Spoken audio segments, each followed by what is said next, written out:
Wait for some time please. हाँ जी, good morning साਰਿਆਂ ਨੂੰ जी। Good morning sir. Good morning. हाँ, today we will discuss paper number good morning paper number 4 ਉਹਦਾ ਹੈ ਸਾਡੇ ਕੋਲੇ ਸਿਲੇਬਸ ਦੇ ਵਿੱਚ ਰਜਿਸਟ੍ਰੇਸ਼ਨ ਮੈਨੂਅਲ ਸਾਡੇ ਇਸ ਜਿਹੜਾ ਪੇਪਰ ਨੰਬਰ 4 ਹੈਗਾ ਉਹਦਾ ਪਾਰਟ ਅਸੀਂ ਇਹ ਡਿਸਕਸ ਕਰਾਂਗੇ। Chapter number 1 appointment remuneration and retirement of the registering officers appointment ਦੀ ਗੱਲ ਕਰਦੇ ਹਾਂ ਪਹਿਲਾਂ ਸੈਕਸ਼ਨ 1 ਤੋਂ। ਪਰਮਾਨੈਂਟ ਅਪਾਇੰਟਮੈਂਟ ਸਾਡਾ ਜਿਹੜਾ ਐਕਟ ਹੈਗਾ ਇੰਡੀਅਨ ਰਜਿਸਟ੍ਰੇਸ਼ਨ ਐਕਟ 1908 ਉਹਦੀ ਸੈਕਸ਼ਨ 6 ਹੈਗੀ ਹੈ। 6 ਦੇ ਤਹਿਤ ਕੀ ਹੈਗਾ all the permanent appointments to the office of the registrar or sub registrar or sub registrar or joint sub registrar are made by the government local government ਮਤਲਬ ਕਿ state government. Punjab ਦੀ ਗੱਲ ਕਰਦੇ ਹਾਂ ਪੰਜਾਬ ਸਰਕਾਰ ਵੱਲੋਂ under section 6 of the registration act 1908 ਜਿਹੜੀ ਹੈਗੀ ਹੈ ਰਜਿਸਟਰਾਰ ਦੀ ਸਬ ਰਜਿਸਟਰਾਰ ਦੀ ਤੇ ਜੁਆਇੰਟ ਸਬ ਰਜਿਸਟਰਾਰ ਦੀ ਜਿਹੜੀ ਹੈਗੀ ਅਪਾਇੰਟਮੈਂਟ ਕੀਤੀ ਜਾਂਦੀ ਹੈ। ਇਨ ਸਮ cases the persons appointed are public officers who perform the registration duties by virtue of their office in addition to their other duties। देखो थोड़ा समझने की गल हैगी है। in some cases persons appointed are public officers, we are the public officers। ਤੁਸੀਂ ਜਿਹੜੀ post ਤੁਹਾਡੀ ਹੋਣੀ ਹੈ ਉਹ ਤਹਿਸੀਲਦਾਰ ਦੀ ਹੋਣੀ ਹੈ, ਨਾਇਬ ਤਹਿਸੀਲਦਾਰ ਦੀ ਪੋਸਟ ਤੁਹਾਡੀ ਹੋਣੀ ਹੈ, ਬਟ ਤੁਹਾਡੀ ਪੋਸਟ ਦੇ ਨਾਲ ਕੀ ਹੈਗਾ ਉਹ ਜੁੜਿਆ ਹੈ ਹੁੰਦਾ ਹੈ ਇਸ ਸੈਕਸ਼ਨ ਦੇ ਨਾਲ perform the duties of registration. ਤੁਸੀਂ ਆਪਣੀ ਜਿਹੜੀ ਤੁਹਾਡੀ ਪੋਸਟ ਹੈ ਉਹ ਹੈ ਤਹਿਸੀਲਦਾਰ ਦੀ ਜਾਂ ਨਾਇਬ ਤਹਿਸੀਲਦਾਰ ਦੀ। ਤਹਿਸੀਲਦਾਰ ਨਾਇਬ ਤਹਿਸੀਲਦਾਰ ਦੀ ਪੋਸਟ ਦੇ ਨਾਲ ਨਾਲ ਤੁਸੀਂ ਜਿਹੜਾ ਇਹ ਐਡੀਸ਼ਨਲ ਵਰਕ ਕਰਦੇ ਹੋ ਐਜ ਏ ਸਬ ਰਜਿਸਟਰਾਰ ਜਾਂ ਜੁਆਇੰਟ ਸਬ ਰਜਿਸਟਰਾਰ। ਇਹ ਉਹ ਗੱਲ ਕੀਤੀ ਗਈ ਹੈ ਤੁਹਾਨੂੰ ਇਸ ਕੰਮ ਦੇ ਬਦਲੇ 'ਚ ਕੋਈ ਪੈਸਾ ਨਹੀਂ ਮਿਲਦਾ ਹੈਗਾ। ਤੁਹਾਨੂੰ ਜਿਹੜੀ ਤਹਿਸੀਲਦਾਰ ਦੀ ਪੋਸਟ ਦੀ ਜਿਹੜੀ ਹੈਗੀ ਜੌਬ ਦੀ ਉਹਦੀ ਤੁਹਾਨੂੰ ਸੈਲਰੀ ਮਿਲਦੀ ਹੈ ਆਪਾਂ ਨੂੰ। ਤਹਿਸੀਲਦਾਰ ਦੀ ਜਾਂ ਨਾਇਬ ਤਹਿਸੀਲਦਾਰ ਦੀ ਪੋਸਟ ਦੀ ਸਾਨੂੰ ਸੈਲਰੀ ਮਿਲਦੀ ਹੈ, ਬਟ ਅਸੀਂ in addition of our public duty as a public officers we perform the duties of the registration work who by virtue of their office ਸਾਡੇ ਆਫਿਸ ਦੇ ਨਾਲ ਹੀ ਇਹ ਜੋੜਿਆ ਹੋਇਆ ਹੈ ਸਰਕਾਰ ਨੇ ਨੋਟੀਫਿਕੇਸ਼ਨ ਕਰਕੇ ਵੀ ਜਿਹੜੇ ਤਹਿਸੀਲਦਾਰ ਤੇ ਨਾਇਬ ਤਹਿਸੀਲਦਾਰ ਨੇ ਉਹ ਹੀ may be the sub registrar or joint sub registrar in addition to their duties in other cases। ਇਸ ਤੋਂ ਇਲਾਵਾ persons specially selected are nominated to the office। ਇਸ ਪੋਸਟ ਦੇ ਲਈ ਇਸ ਆਫਿਸ ਦੇ ਲਈ ਆਫਿਸ ਕਿਹੜਾ ਰਜਿਸਟਰਿੰਗ ਆਫਿਸ ਜਿੱਥੇ ਰਜਿਸਟਰਿੰਗ ਕੀਤੀਆਂ ਜਾਂਦੀਆਂ ਨੇ ਜਾਂ ਰਜਿਸਟਰਾਰ ਦਾ ਆਫਿਸ ਉਹਦੇ ਲਈ ਸਪੈਸ਼ਲੀ ਪਰਸਨ ਜਿਹੜੇ ਹੈਗੇ ਨੇ ਉਹ ਵੀ ਸਿਲੈਕਟ ਕੀਤੇ ਜਾਂਦੇ ਨੇ ਸਾਡੇ ਪਬਲਿਕ ਆਫਿਸ ਤੋਂ ਇਲਾਵਾ, ਜਾਣੀ ਕਿ ਤਹਿਸੀਲਦਾਰਾਂ ਤੇ ਨਾਇਬ ਤਹਿਸੀਲਦਾਰ ਤੋਂ ਇਲਾਵਾ ਵੀ ਇਹ ਜਿਹੜਾ ਇਹ ਰੂਲ 1 ਕਹਿੰਦਾ ਹੈਗਾ ਸੈਕਸ਼ਨ ਜਿਹੜੀ 6 ਕਹਿੰਦੀ ਹੈ person specially selected or nominated ਉਹਨਾਂ ਦੀ ਜਿਹੜੀ ਪੋਸਟ ਹੈ ਸਿਰਫ ਨੋਮੀਨੇਟ ਹੋ ਜਾਂਦੀ ਹੈ। ਜਿਵੇਂ ਤੁਸੀਂ ਦੇਖਿਆ ਹੋਏਗਾ 1990 ਦੇ ਆਸ-ਪਾਸ ਗਵਰਨਮੈਂਟ ਵੱਲੋਂ ਜਿਹੜੇ ਸਬ ਰਜਿਸਟਰਾਰ ਦੀਆਂ ਜਿਹੜੀਆਂ ਪੋਸਟਾਂ ਸੀਗੀਆਂ ਉਹਦੇ ਤੇ ਕੁਝ ਪੋਲੀਟੀਕਲ ਲੋਕਾਂ ਨੂੰ ਵੀ ਕਈ ਵਾਰੀ ਅਪਾਇੰਟ ਕੀਤਾ ਸੀ। ਸ਼ਾਇਦ ਤੁਹਾਡੇ ਕਿਸੇ ਨੇ ਦੇਖਿਆ ਹੋਵੇ, ਤੁਹਾਡੇ ਕਿਸੇ ਏਰੀਆ 'ਚ ਕਿਤੇ ਅਪਾਇੰਟਮੈਂਟ ਹੋਈ ਹੋਵੇ। ਇੱਥੇ ਪਟਿਆਲੇ ਹੋਈਆਂ ਸੀਗੀਆਂ, ਠੀਕ ਹੈ, ਪਰ ਉਹ ਜ਼ਿਆਦਾ ਕਾਮਯਾਬ ਨਹੀਂ ਹੋ ਪਾਈਆਂ ਕਿਉਂਕਿ ਉਹਨਾਂ ਨੂੰ ਜਿਹੜੀ ਰਜਿਸਟ੍ਰੇਸ਼ਨ ਵਰਕ ਦੀ ਨੌਲੇਜ ਨਹੀਂ ਹੁੰਦੀ ਸੀਗੀ ਤੇ ਨਾ ਹੀ ਉਹਨਾਂ ਨੂੰ ਕਿਸੇ stamp duty act stamp act ਪੜ੍ਹਿਆ ਹੁੰਦਾ, ਨਾ ਰਜਿਸਟ੍ਰੇਸ਼ਨ ਐਕਟ ਪੜ੍ਹਿਆ ਹੋਇਆ ਹੁੰਦਾ, ਨਾ ਹੀ ਹੋਰ ਜਿਹੜੇ ਲਾਜ਼ ਪੜ੍ਹੇ ਹੋਏ ਹੁੰਦੇ ਨੇ। ਇਸ ਕਰਕੇ ਉਹ they are not fit for the duties of the registration work ਤੇ ਇਸ ਕਰਕੇ ਫਿਰ ਸਰਕਾਰ ਨੇ ਬਾਅਦ ਵਿੱਚ ਉਹ ਥੋੜ੍ਹੀ ਦੇਰ ਰੱਖ ਕੇ ਚੇਂਜ ਕਰ ਦਿੱਤੀਆਂ ਸੀਗੀਆਂ। ਤੇ ਇਸ ਕਰਕੇ ਪਰ ਪ੍ਰੋਵੀਜ਼ਨ ਇਹ ਹੈਗੀ ਹੈ ਅਸੀਂ ਪਬਲਿਕ ਆਫਿਸਰਸ ਹੁੰਦੇ ਹਾਂ ਤੇ ਸਾਨੂੰ ਇਹ ਕੰਮ ਸੌਂਪਿਆ ਗਿਆ ਜਾਂਦਾ ਹੈ ਤੇ ਨਾਲ ਹੀ ਇਹ ਹੈਗਾ ਜਿਹੜਾ ਨੋਮੀਨੇਸ਼ਨ ਵੀ ਕੀਤੀ ਜਾ ਸਕਦੀ ਹੈ। ਦੈਨ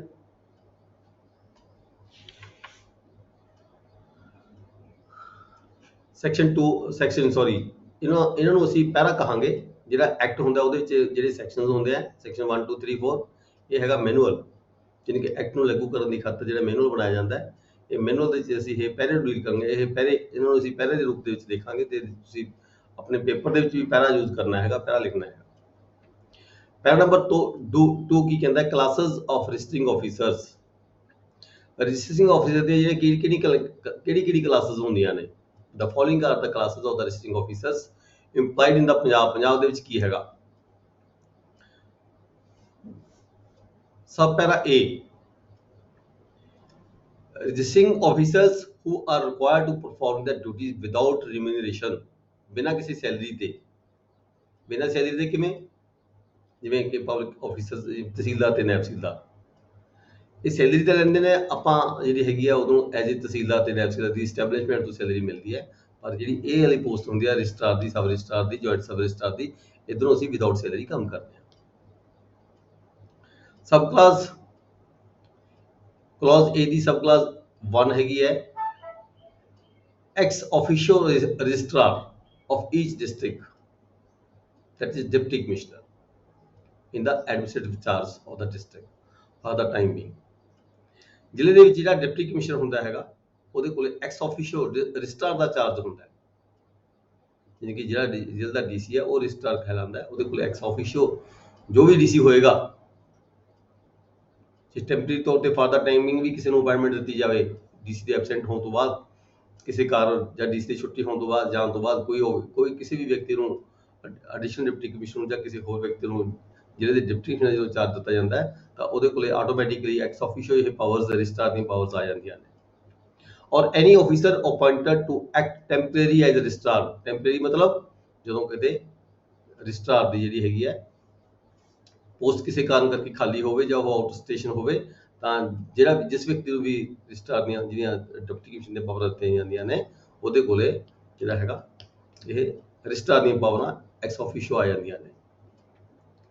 ਸਬ ਕਲਾਸ 2 ਦੇ ਵਿੱਚ ਕੀ ਹੈ? Civil officers and above the rank of naib tehsildar, ਯਾਨੀ ਕਿ ਨਾਇਬ ਤਹਿਸੀਲਦਾਰ, ਤਹਿਸੀਲਦਾਰ ਜਿਹੜੇ ਹੁੰਦੇ ਨੇ, ਉਹਨਾਂ ਕੋਲ ਜਿਹੜੀਆਂ ਪਾਵਰਸ ਹੁੰਦੀਆਂ ਨੇ ਸਬ ਰਜਿਸਟਰਾਰ ਦੀਆਂ ਤੇ ਜੁਆਇੰਟ ਸਬ ਰਜਿਸਟਰਾਰ ਦੀਆਂ, ਅਸੀਂ ਇਹਨਾਂ ਦੇ ਤਹਿਤ ਕੰਮ ਕਰਦੇ ਹਾਂ।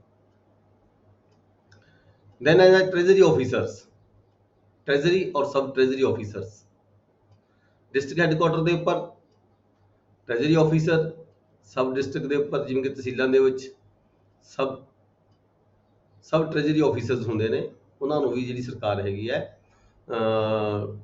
discharging the duty of the sub registrar at the headquarter and district headquarter, ਜਿਵੇਂ ਕਿ district level ਤੇ ਜਿੱਥੇ ਡੀਸੀ ਦਾ ਦਫ਼ਤਰ ਵੀ ਹੁੰਦਾ ਹੈ ਤੇ ਨਾਲ ਹੀ ਨਾਲ ਸਬ ਡਿਵੀਜ਼ਨ ਵੀ ਹੁੰਦੀ ਹੈ, ਜਿਵੇਂ ਪਟਿਆਲਾ ਹੈਗਾ। ਦੂਜੀ ਦੀ ਗੱਲ ਅਸੀਂ ਕਰ ਲਈਏ ਸਬ ਡਿਸਟ੍ਰਿਕਟ, ਸਬ ਡਿਸਟ੍ਰਿਕਟ ਨੂੰ ਕਹਿੰਦੇ ਅਸੀਂ ਸਬ ਡਿਵੀਜ਼ਨ ਨੂੰ ਸਬ ਡਿਸਟ੍ਰਿਕਟ ਕਹਿੰਦੇ ਆ। ਉੱਥੇ ਜਿਹੜੇ ਟ੍ਰੈਜਰੀ ਆਫੀਸਰ ਛੋਟੇ ਆਫਿਸ ਹੁੰਦੇ ਆ ਖਜ਼ਾਨੇ ਦੇ, ਤੇ ਇਹਨਾਂ ਨੂੰ ਵੀ ਅਸੀਂ ਇੱਥੇ ਇਸ ਪ੍ਰੋਵੀਜ਼ਨ ਦੇ ਅਕੋਰਡਿੰਗ ਜਿਹੜਾ ਹੈਗਾ ਇਸ ਪੋਸਟ ਤੇ ਸਰਕਾਰ ਵੱਲੋਂ ਲਗਾਇਆ ਜਾ ਸਕਦਾ, ਪਰ ਅਸੀਂ ਨਹੀਂ ਕਦੇ ਦੇਖਿਆ ਇੱਦਾਂ ਨਹੀਂ ਹੁੰਦਾ। ਪਰ ਪ੍ਰੋਵੀਜ਼ਨ ਇਹ ਦਿੱਤੀ ਗਈ ਹੈਗੀ ਹੈ ਵੀ ਫਾਰ ਦਾ ਟਾਈਮ ਬੀਇੰਗ, ਕੰਮ ਚਲਾਉਣ ਦੀ ਖਾਤਰ, ਜਿੱਥੇ ਕਿਤੇ ਤਹਿਸੀਲਦਾਰ ਨਾਇਬ ਤਹਿਸੀਲਦਾਰ ਦੀ ਪੋਸਟ ਨਾ ਹੋਵੇ, ਖਾਲੀ ਹੋਵੇ, ਕੋਈ ਰੀਜ਼ਨ ਮੇ ਵੀ ਖਾਲੀ ਹੋ, ਐਸਾ ਕਾਰਨ ਹੈ ਸਰਕਾਰ ਕੋਲ ਇਹ ਪਾਵਰ ਹੈਗੀ ਹੈ ਵੀ ਖਜ਼ਾਨਾ ਅਫਸਰ ਨੂੰ ਵੀ ਉਹਦੇ ਤੋਂ ਵੀ ਕੰਮ ਲਿਆ ਜਾ ਸਕਦਾ ਹੈ for the time being. Next ਹੈ clause B, registering officers other than public officers. ਦੇਖੋ ਪਬਲਿਕ ਆਫੀਸਰ ਕੌਣ ਸੀ? ਤਹਿਸੀਲਦਾਰ, ਨਾਇਬ ਤਹਿਸੀਲਦਾਰ, ਠੀਕ ਹੈ। ਇਸ ਤੋਂ ਇਲਾਵਾ ਰਜਿਸਟਰਿੰਗ officers other than public officers appointed under section 6 and 7 clause 2 ਇਹ ਹੈਗਾ ਸਾਡਾ act, and entitled to remuneration for their duties as such at the rates in after provided।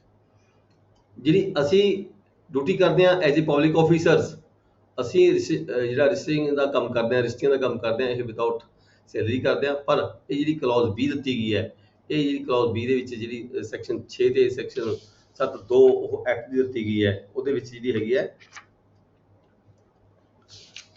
ਕੁਝ ਵਿਅਕਤੀਆਂ ਨੂੰ ਜਿਹੜੀ ਸਰਕਾਰ ਹੈਗੀ ਹੈ ਉਹ ਸੈਲਰੀ ਦੇ ਬੇਸ ਦੇ ਉੱਪਰ ਵੀ ਅਪਾਇੰਟ ਕਰ ਸਕਦੀ ਹੈ, ਸਬ ਰਜਿਸਟਰਾਰ ਜਾਂ ਜੁਆਇੰਟ ਸਬ ਰਜਿਸਟਰਾਰ,